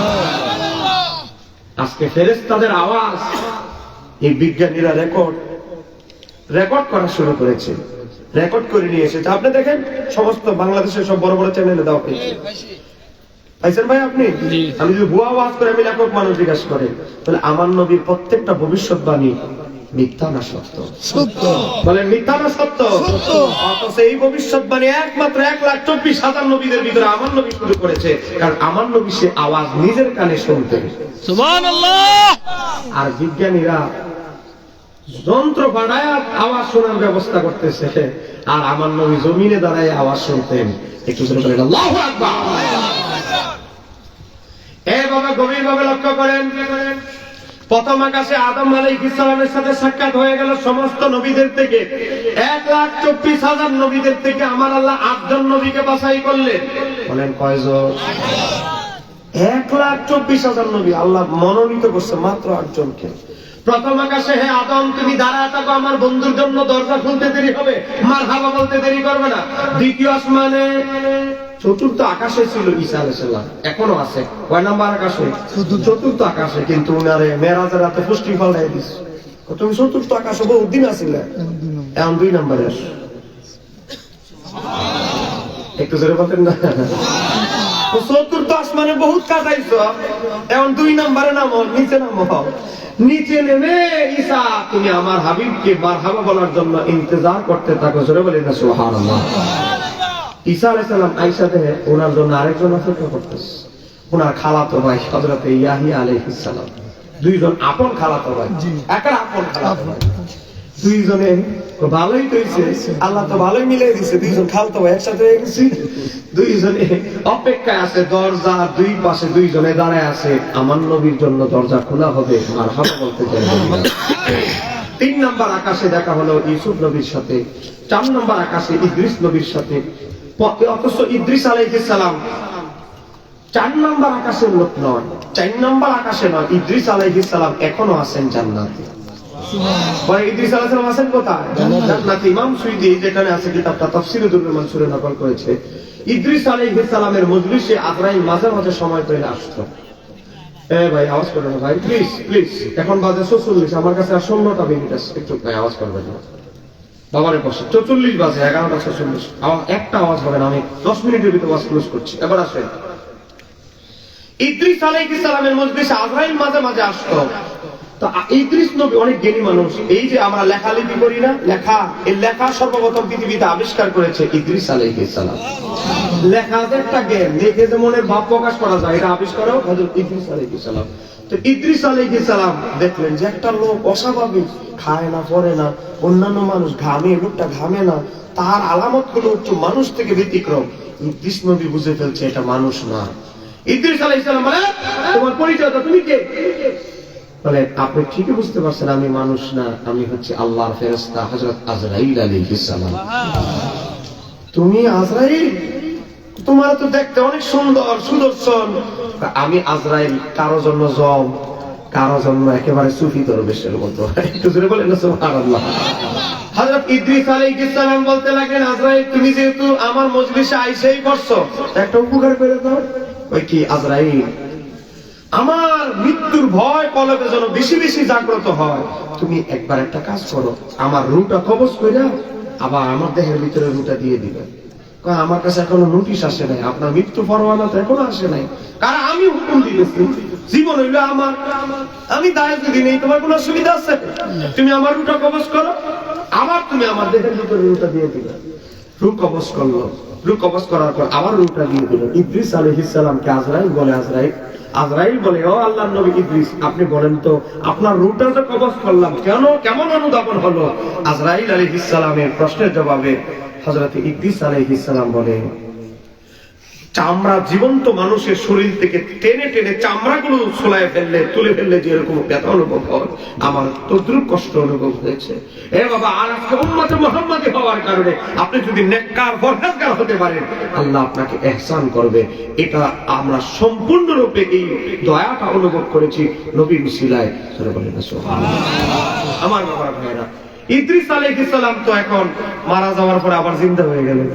এখন ইদ্রিস আলাইহিস সালাম বলে, আজরাইল এখন তো বুঝতে পারলাম মৃত্যুর ভয়ে কান্না করতেছি, এখন তুমি আরেকটা কাম করো, আরো যেন বেশি কান্নাকাটি করতে পারি, তুমি একটু দোজখটা একটু ঘুরে দেখাও না। ঠিক আছে, দোজখটা ঘুরে দেখিস। কান্নাকাটি করতেছে আল্লাহর ভয়ে। এখন বলে, সব কামই যেহেতু করছে, আরেকটা বাকি থাকবে, কিটা? হ্যাঁ, কি করতে আরেকটা বাকি থাকবে, একটু জান্নাতটা ঘুরে দেখাও। তখন আজরাইল আলাইহিস সালাম একটু মসুর দিলেন, জান্নাত এমন জিনিস, এটা ঢুকলে কেউ আর বেরোতে চায় না। আপনি আমার ওয়াদা দেন, জান্নাতে ঢুকাইতে পারি এক শর্তে, আপনি কিন্তু বের হয়ে আমার কাছে আসতে হবে। বলেন, ওয়াদা দিছেন তো? ওয়াদা, জান্নাত থেকে বের হয়ে তোমার কাছে আসবো। ঠিক আছে, এখন জান্নাত ঢুকে আছে। ইদ্রিস আলাইহিস সালাম আর জান্নাত থেকে বের হইতে মন চায় না। এখন মন চাইলো যে ওয়াদা তো দিয়ে আমি আটকে গেছি, ওয়াদা তো রক্ষা করতে হবে। ইদ্রিস আলাইহিস সালাম জান্নাত থেকে বের হয়ে আজরাইল আলাইহিস সালামের কাছে দাঁড়াইলেন, সামনে আসলেন, নিকটে আসলেন। আসার পরে একটা হুট করে দৌড় দিয়ে আবার জান্নাতের ভিতরে ঢুকে গেছে। এখন আজরাইল আলাইহিস সালাম বাইরে থেকে ডাকতেছে, আল্লাহর নবী ইদ্রিস আলাইহিস সালাম, আপনি, আপনার সাথে কি কথা ছিল আর আপনি এগুলো কি করতেছেন? আপনার সাথে কথা ছিল আপনি জান্নাত থেকে আমার কাছে আসবেন, আপনি দেখুন জান্নাতে আবার ঢুকে গেলেন, ঘটনা কি? ইদ্রিস আলাইহিস সালাম জান্নাত থেকে বলতেছে, হে আজরাইল, তুমি কি সব ভুলে গেছো? কি কিসের কথা বলতেছে? তো আল্লাহ কোরআনুল কারীম সহ সমস্ত আসমানি কিতাবে আমার আল্লাহ নাযিল করেছে। আল্লাহ একটা বিধান নাযিল করেছে, বিধান হচ্ছে কুল্লু নাফসিন যায়িকাতুল মাউত, প্রত্যেক প্রাণী একবার মৃত্যুর স্বাদ গ্রহণ করতে হবে। কথা কন না কেন, ঠিক কিনা? আমি তো একবার মরছি, আমি তো একবার মরলাম, আর তুমি নিজের রূহ কবজ করলাম, মৃত্যুর স্বাদ আমি গ্রহণ করলাম। সবাই মরবে একবার, আর আমি ইদ্রিস মরবো দুইবার। এটা আবার কেমন নিয়ম? একটু ধরে বলি না সুবহানাল্লাহ। তুমি বলো আজরাইল সবাই কেউ কি দুইবার মরবে? না, সবাই একবার মরবে, তা আমি কেন দুইবার মরবো? এখন আজরাইল তো ঠান্ডা হয়ে গেছে। আচ্ছা আজরাইল, তোমার সাথে আমার 2 নাম্বার কি ওয়াদা ছিল? যে জান্নাত থেকে বের হয়ে তোমার কাছে আসবো। এখন তুমি বলো, জান্নাত থেকে বের হয়ে আমি তোমার কাছে আসছিলাম কিনা? হ্যাঁ, আসছিলেন। কিন্তু তোমার সাথে কি এটা চুক্তি ছিল জান্নাত থেকে বের হয়ে তোমার কাছে আজীবন দাঁড়ায় থাকবো? এটা কি কথা ছিল? কতটুকু দাঁড়ায় থাকবো তোমার সামনে জান্নাত থেকে বের হয়ে, এটা কিন্তু চুক্তিপত্রে ছিল না। আমি আমার ওয়াদাও রক্ষা করছি। আর মানুষ একবারই মরে, আমি একবারই মরছি, আর মরতে চাই না। জান্নাতে আছে, জান্নাতেই থাকবো। একটু ধরে বলে, আমার আল্লাহ আজরাইল আলাইহিস সালামের কাছে নোটিশ পাঠাইলো, এই আজরাইল থেমে যাও, বাহাস মোকাবেলায় দুইজনের মাঝে আমার ইদ্রিস জয় লাভ করেছে, তুমি পরাজয় বরণ করেছো, আমার ইদ্রিস জান্নাতি বসবাস করবে। এখন মেরাজের রাতে আমার আল্লাহ বলে, এই ইদ্রিস বহুত তো জান্নাতে ঘুমাইছো, আর জান্নাতে থাকা লাগবে না, এখন তুমি চলে যাও 4 নম্বর আকাশে, আমার হাবিবের জন্য অপেক্ষা করো। আমার বন্ধুর জন্য আসমানের দরজা খুলতে দেরি হবে, আমার বন্ধুকে মারহাবা বলতে দেরি করবে না, চিৎকারে বলতে হবে আল্লাহু আকবার। বাবা, গভীরভাবে লক্ষ্য করেন, 5 নম্বর আকাশে গেলেন, হারুন নবীর সাথে দেখা। হারুন আলাইহিস সালামের সাথে 6 নম্বর আকাশে গিয়ে মুসা নবীর সাথে, 7 নম্বর আকাশে গিয়ে হযরত ইব্রাহিম নবীর সাথে সাক্ষাৎ হলো। 7 আসমানে সাক্ষাৎ হলো 8 জনের সাথে। বলেন কয়জন? 8 জন। এবার আসেন, ইব্রাহিম আলাইহিস সালামের সাথে সাক্ষাৎ, বাইতুল মামুর দেখলেন, গিয়ে দেখা এখানে সব কচি কাঁচা বাচ্চা। অনেক বাচ্চা আপনাদের এলাকায় আছে, পানিতে ডুবে মারা যায়, 12 বছরের আগে আছে না নাই? হ্যাঁ বাবা, মায়ের গর্ভ থেকে বের হয়েছে, চিৎকার দিয়ে মারা গেছে, 7 বছর বয়সে মারা গেছে, আইসিইউ 41 দিন থেকে মারা গিয়েছে, এরকম বাচ্চা আছে না নাই? এই সব সবগুলো বাচ্চা লালন পালন করেন ইব্রাহিম আলাইহিস সালাম 7 নম্বর আকাশে বাইতুল মামুরের চারদিকে এই বাচ্চাগুলোকে আমার নবী সরজমিনে দেখলেন। বাবা ইব্রাহিম আলাইহিস সালাম আমার নবীকে জড়িয়ে ধরলেন, নবীর জন্য দোয়া করলেন। বাবা সিদরাতুল মুনতাহা যখন চলে গেলেন, ফেরেশতারা একটা মাসালা নিয়ে বিতর্ক করছে। তিরমিজির 3234 নম্বর হাদিস। বাবা সিদরাতুল মুনতাহা যাওয়ার পরে জিবরাইল পিছনে চলে গেলেন, আমার নবীকে একটু হালকা ধাক্কা দিয়ে সামনে অগ্রসর করায় দিলেন। আমার নবী বললেন আন্নাহু লামা ওয়াকাফা জিবরাইল। জিবরাইল যখন আমার নবীর সামনে এগিয়ে দিলেন, ক্বালা লাহু সাল্লাল্লাহু আলাইহি ওয়াসাল্লাম, আমার নবী জিবরাইলকে বললেন, জিবরাইল ফি মিসলি হাদাল মাকামি ইয়াতরুকুল খালিলু খালিলাহু। জিবরাইল, বন্ধুকে বিপদের মুহূর্তে গুরুত্বপূর্ণ জায়গায় আকাশে রেখে যায় নাকি বন্ধুরে ফেলে? এখন দুইজনে মিল্লা বললাম, কত ভ্রমণ করলাম, আর এখন তুমি আমার একা ফেলায় দিয়ে পিছনে দেখতেছো, ঘটনা কি? বলেন আমার নবী জানে কি জানে না? জানে। জিবরাইল বলে, কি বলে দেখেন, ক্বালা জিবরাইল আলাইহিস সালাম বলতে লাগলেন, ইন তাদাওয়াস্তু উহতিরিতু বিন্নালি। জিবরাইল, ইয়া রাসূলুল্লাহ, আমি জিবরাইল যদি সেই যে আমার সামনে 70,000 নূরের পর্দা, 70,000 নূরের পর্দার মধ্য থেকে একটা পর্দার সামনে আমি জিবরাইল যদি অগ্রসর হই, আগুনের ভিতরে চুল ফেলে দিলে আগুনের কুণ্ডলের ভিতরে আগুন যেমনি ভাবে চুলকে গ্রাস করে ফেলে, আগুন চুলকে জ্বালা সারকার করে ফেলে, আমি জিবরাইল যদি 70,000 নূরের পর্দা প্রথম পর্দার নিকটে যায়, আমি জিবরাইলের অস্তিত্ব বিলীন হয়ে যাবে। এবার আমার নবী একটা কথা বললেন, বলবো।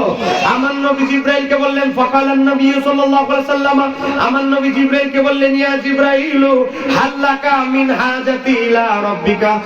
জিবরাইল, তুমি তো সরাসরি তোমার রবকে কোনোদিন দেখতে পারো নাই, আমি তো সরাসরি রবের দিদারে যাচ্ছি। জিবরাইল, আমি যখন রবের দিদারে যাব, আল্লাহর সাথে আমার দেখা হবে। জিবরাইল, তোমার কোনো হাজত থাকলে বলতে পারো, তোমার হাজত আমি আল্লাহর দরবারে সরাসরি পেশ করব। জোরে বলেন বলেন। ফেরেশতাদের কোনো ক্ষুধা আছে, কষ্ট আছে, বউ ফোলা আছে, যে কারো জন্য দোয়া চাইবে যে আল্লাহ আমার বউর হায়াত বাড়ায় দাও, আমার বাচ্চা সুস্থতা দান করো, আল্লাহ আমারে তুমি জান্নাতুল ফিরদাউসে ভালো বালাখানা দান করো। জিবরাইল ফেরেশতাদের কোনো এরকম চাহিদা নাই।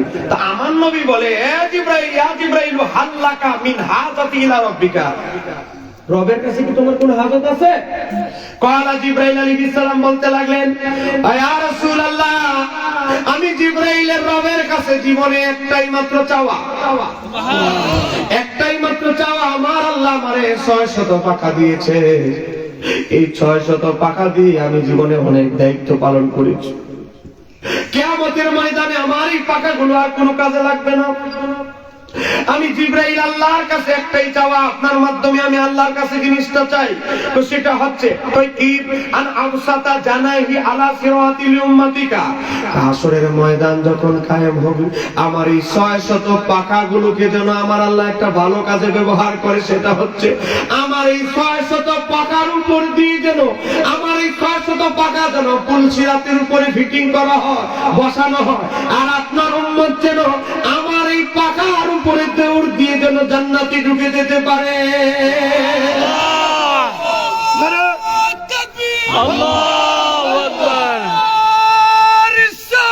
ইয়া রাসূলুল্লাহ, সুন্নাতুল জামাত জিন্দাবাদ,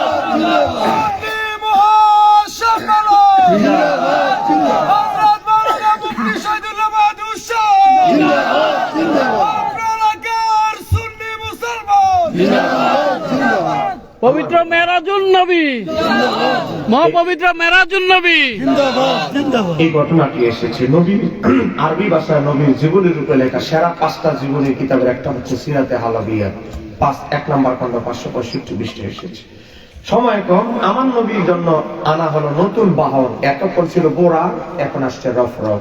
এই রফরফ লোহার তৈরি নয়, স্বর্ণের তৈরি নয়, রূপার তৈরি নয়, এই বোরাক হচ্ছে মতি জওহর, আল্লাহর সৃষ্টি জগতের ভিতরে সবচেয়ে দামি পদার্থ। এ বাবা, তা দিয়ে বানানো। ধরে বলেন সুবহানাল্লাহ। আমার নবী রফরফে উঠলেন, রফরফে উঠতে 70,000 পর্দার ভিতরে একটা পর্দা বাকি, 69,999টা পর্দা যখন ভেদ করলেন, বাকি আছে একটা। বলেন বাকি আছে?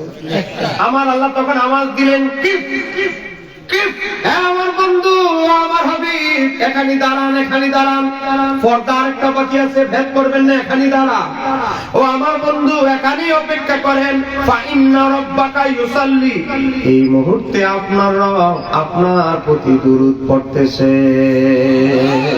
একটু ধরে বলে যাবে কি সুবহানাল্লাহ। ও আমার বন্ধু, আপনি একটু ইন্তজার করেন, অপেক্ষা করেন, এই মুহূর্তে আপনার রব আপনার প্রতি দুরূদ পাঠে ব্যস্ত রয়েছে। আল্লামা সিরাতে হালবিয়াতে বুরহানুদ্দিন আলাবী প্রথম খণ্ড 565 পৃষ্ঠা, আল্লামা ইসমাইল হাক্কি তাফসীরুল হুল বায়ান পঞ্চম খণ্ড 121 পৃষ্ঠা বর্ণনা করছে। এ বাবা কিছুক্ষণ পরে আমার আল্লাহ আওয়াজ দিলেন, বন্ধু নিকটে আসেন, নিকটে আসেন। নবী তখন ভয় পেতে লাগলো, বলে আপনি কেন ভয় পাচ্ছেন? নিকটে আসেন, নিকটে আসেন। বাবা আস্তে আস্তে আস্তে আস্তে কতটুকু কাছে গেলেন? কোরআনুল কারীম বলে ফাকানা কাবা কাউসাইনি আও আদনা, সূরা আন-নাজম আয়াত নম্বর 9। আমার আল্লাহ বলে আমার বন্ধু আর আমি এত নিকটে গেলাম, দুই ধনুক, দুই ধনুকের চাইতে তদারক আরো নিকটে দুইজন আমরা একাকৃত হয়ে গেলাম। বাবা, এটা তো হলো কোরআনের ভাষা। হাদিসের ভাষা কি এসেছে? হাদিসের ভাষা হলো ফাওয়াদা ইয়াদাহু বাইনা কাতিফায়া হাত্তা, হাদিসের ভাষা হলো তিরমিজি, হাদিস নাম্বার হচ্ছে 3234। বাবা, কোরআনের ভাষা এটা, হাদিসের ভাষা হলো আমার আল্লাহ তার কুদরতি হাত আমার বুকের উপরে রাখলেন। আমার নবী বলে মেরাজ থেকে আসার পরে আমার আল্লাহর কুদরতি হাতের ঠান্ডা শীতলতা অনুভব আমি এখনো আমার হৃদয়ে আমি অনুভব করছি। একটু জোরে বলে যাবে কি সুবহানাল্লাহ। বাবা, আমার নবীর সাথে 50,000 কালাম কথাবার্তা হয়েছে। বলেন কয় হাজার? 50,000 কালাম কথাবার্তা হয়েছে। জান্নাত দেখেছেন, জাহান্নাম দেখেছেন। মনে রাখতে হবে আমার নবী জান্নাতের ওয়াজ করতেন, জান্নাত দেখে দেখে। আর বাবা, অন্যান্য আম্বিয়া কেরাম জান্নাতের ওয়াজ করতেন বাবারে জিবরাইলের ফেরেশতাদের থেকে শুনে। আমার নবী জাহান্নামের ওয়াজ করেছেন, জাহান্নাম নিজে দেখে। আর অন্যান্য আম্বিয়া কেরাম জান্নাতের ওয়াজ করতেন ফেরেশতাদের থেকে শুনে। তাহলে অন্যান্য নবীদের সাথে আমাদের নবীর তুলনা চলবে? বলেন চলবে?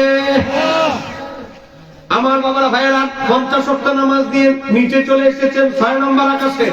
মুসা আলাইহিস সালাম বলে কয়েকটা নামাজ আল্লাহ আপনার উম্মতকে কি হাদিয়া দিয়েছেন? 50 ওয়াক্ত। বাপ রে বাপ, 50 ওয়াক্ত! আমার উম্মত 400-500 বছর হায়াত পাইতো, শরীরে অনেক শক্তি, এরাই 50 ওয়াক্ত পড়তে পারে না। আর আপনার উম্মত 62, 63, 70 বছর হায়াত পাবে, 80 বছর, এরা 50 ওয়াক্ত নামাজ পড়তে পারবে না। তো এখন কি করা যায়? তুমি একটা ভালো পরামর্শ দাও। পরামর্শ হলো আল্লাহ আপনাকে অনেক ভালোবাসে। মুসা আলাইহিস সালাম জানে সব নবীর চাইতে আমার আল্লাহ তার হাবিবকে অনেক ভালোবাসে। জোরে বলেন আল্লাহু আকবার। মুসা আলাইহিস সালাম বললেন আল্লাহ আপনাকে অনেক ভালোবাসে, আপনি আল্লাহর দরবারে যান। আমার নবী গেলেন, 5 ওয়াক্ত কমলো, আর রইল কত? 45। আবার আসলো, কত আছে? 45। আবার যান, আল্লাহ আপনার অনেক ভালোবাসে, আপনি চিন্তা করেন না, যান। আবার গেল 40। যাইতে যাইতে 9 বার গেল। 9 বারে গিয়া 5 9 45। গুণের নাম থেকে আপনার ভুলে গেছেন নাকি? বলেন 5 9 45 ওয়াক্ত নামাজ কমলো, বাকি আছে 5 ওয়াক্ত। মুসা আলাইহিস সালাম বলেন আর কয়েকটা আছে? 5 ওয়াক্ত। আবার যান, আবার যান। এই 5 ওয়াক্ত থেকে নিয়ে আর 2 ওয়াক্ত কমানো যায়, একটু চেষ্টা করেন। আমার নবী উত্তর দিলেন 2টা। বলেন উত্তর দিলেন কয়টা? 2টা। আমার নবী 1 নম্বর উত্তর দিলেন আমার লজ্জা লাগে। বলে না কি লাগে? আমার লজ্জা অনুভব হচ্ছে, আমি আর যেতে পারবো না। আর 2 নম্বর ঘটনা হচ্ছে এবার আমার আল্লাহ 9 বারের সফরে, 9ম সফরে এমন একটা কথা বলেছে যা এর আগে ইতিপূর্বে বলে নেই। কি বলেছে? এবার আমার আল্লাহ আমাকে শেষ বিদায় দেওয়ার সময় বলেছে, ও আমার হাবিব, আপনার উম্মত যদি 5 ওয়াক্ত নামাজ ঠিকঠাক মতো আদায় করে আমি আল্লাহ 50 ওয়াক্তের সওয়াব দান করব। এর আগে তো 9 বার গেলাম, একবার এই কথাটা বলে না। এইবারের শেষ সফরে এই কথাটা বলছে, এর মানে আমার আল্লাহ আমার ইশারা দিয়ে দিছে, আর যাওয়ার দরকার নেই। অতএব আমি আর যাইতে পারবো না, বহুত গেছি। এখন আপনাদের কাছে আমার প্রশ্ন, আল্লাহ ভবিষ্যৎ সম্পর্কে জানি কি জানে না? আমার আল্লাহ হচ্ছে ইলমে গায়েবের মালিক। আল্লাহ হচ্ছে মাফাতিহুল গায়েব, সমস্ত গায়েবের চাবিকাঠি আল্লাহর কাছে। কিয়ামত পর্যন্ত কি হবে, হাসরে কি হবে, সব আমার আল্লাহ জানে। তো আল্লাহ জাইন না ও ডাইরেক্ট 5 ওয়াক্ত নামাজ না দিয়া 50 ওয়াক্ত কেন দিল? কেন 9 বার নবীরে নিল? বলেন না কেন? আমাদের মাথার মধ্যে প্রশ্ন আসে কি আসে না? কেন 9 বার নিল? বাবা, আজকে যারা বলে নবী রাসূলের উসিলা মানি না, ওলিয়া উলিয়ার উসিলা মানি না, এদেরকে বলবেন আল্লাহ এবং তার রাসূলের মাঝখানে উসিলা হলো মুসা আলাইহিস সালাম।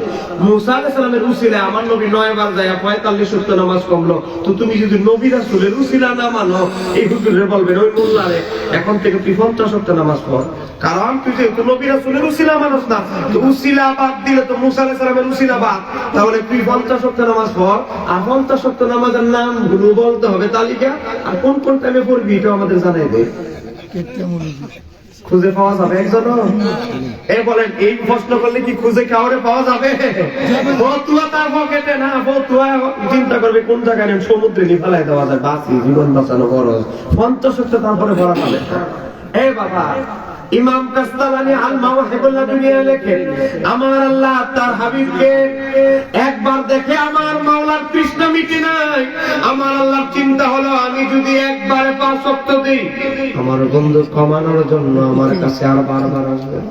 আমার আল্লাহ একবার 50 ওয়াক্ত নামাজ দিলেন, 5 ওয়াক্ত নামাজ না দিয়ে প্রথমে 50 ওয়াক্ত দিলে আমার আল্লাহ জানেন আমার বন্ধু কমাইতে বারবার আসবে। যত বেশি আসবে তত বেশি আমি আমার হাবিবকে দেখতে পাবো। চিৎকার দিয়ে বলা যাবে কি সুবহানাল্লাহ? আল্লাহ সুবহানাহু ওয়া তাআলা আজকের আলোচনা কবুল করুন, সবাই বলেন আমিন। একটু জোরে বলেন। আমার নবী আল্লাহকে দেখেছেন, কোন সন্দেহ আছে? না। বলেন, সন্দেহ আছে? হযরত আব্দুল্লাহ ইবনে আব্বাস বলে, আমার আল্লাহ সমস্ত নবীদেরকে যত মর্যাদা দিয়েছে, আমার নবীকে সবগুলো মর্যাদা দেওয়ার পরে আরো কিছু অতিরিক্ত মর্যাদা দিয়েছে। নবীকে এমন একটা মর্যাদা দেওয়া হয়েছে যা কোন নবীকে দেওয়া হয় নাই, সেটা হচ্ছে আল্লাহর দিদার। কয়েকটা প্রশ্ন এসেছে, ওয়াজ শেষ, আমার ওয়াজ শেষ, এখানে আমি আলোচনা সমাপ্ত করছি। কয়েকটা প্রশ্ন আছে, এক কথা উত্তর দিয়ে দিব। বাইরে যারা আছেন এখন মোনাজাত হবে, কিয়াম হবে, মোনাজাত হবে। বাইরে যারা আছেন চলে আসেন। সম্মানিত আমার দিনী ভাইয়েরা, আমার সম্পাদিত একটা বই আছে, এটা আমার লেখা নয়, এটা লেখা হচ্ছে বড় পীর আব্দুল কাদের জিলানী, সিরুল আসরারের বাংলা অনুবাদ। আরবি ভাষায় গাউসে পাক প্রায় 19টা বই লিখেছেন। জোরে বলেন না মারহাবা। বড় পীর আব্দুল কাদের জিলানী রাদিয়াল্লাহু তাআলা, ওনার নাম শুনছেন আপনারা? গাউসুস সাকালের মহিউদ্দিন আব্দুল কাদের জিলানী। তিনি একটি তাসাউফের বই লিখেছেন, সিরুল আসরার। এই বইটার বাংলা অনুবাদ নাম দিয়েছে আমরা কি জানেন? তাসাউফ দর্শন। আপনি কেন পীরের হাতে বায়াত হতেন? আপনি নামাজ পড়তেছেন, আপনার নামাজ হুজুরি করবে, নামাজ হয় না। ও নামাজ থেকে মন জায়গা হসপিটাল, ওর মাইয়া ভর্তি, বারবার গেল মন জায়গা দোকানটা খুলে রেখে এলাম, আবার 70 মিনিট ঢুকে, এরকম আছে না? নামাজ পড়তে দাঁড়াইছে, হুজুরে ভুলে 3 রাকাতে সালাম ফিরে দিয়েছে, এসারের নামাজ লোকমা দিয়ে লেছে ব্যবসায়ী। হুজুর কানে কানে কয়, এত মুসল্লি থাকতে আপনি কেমনে বুঝছেন আমি 3 রাকাতে সালাম ফিরে দিতেছি? হুজুর, আমার তো 6টা দোকান, আপনি যখন প্রথম রাকাত শেষ করেন আমার প্রথম দোকানের হিসাবটা মিলাই নেই আমাদের দাঁড়ায়, তো আপনি যখন দ্বিতীয় রাকাত করেন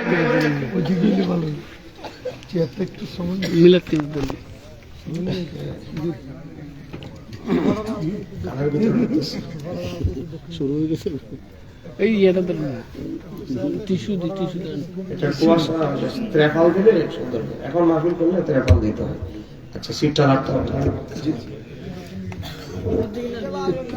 একটু এদিকে নিলেন। দক্ষিণে বাস বুঝছে। আস্তে চলবো, ওই মাইক্রোফোনটা একটু মাইক্রোফোনটা ঘুরে যাচ্ছে, চলবো। হয়েছে হুজুর বস, একটু হয়েছে ওয়াজ আছে, সমস্যা নেই। তারপরে যেহেতু মোনাজাত আছে, কিছু কাজকর্ম আছে।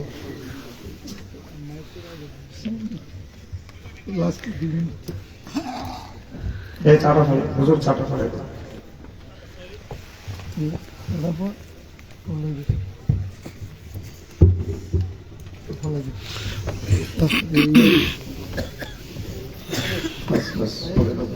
সমস্যা নেই। তো এই যে একটা বলছিলাম, কারা সম্ভব হলে আমাদের কিছু জানতে হবে। আপনারা যদি মনে করেন দরবারে উরুস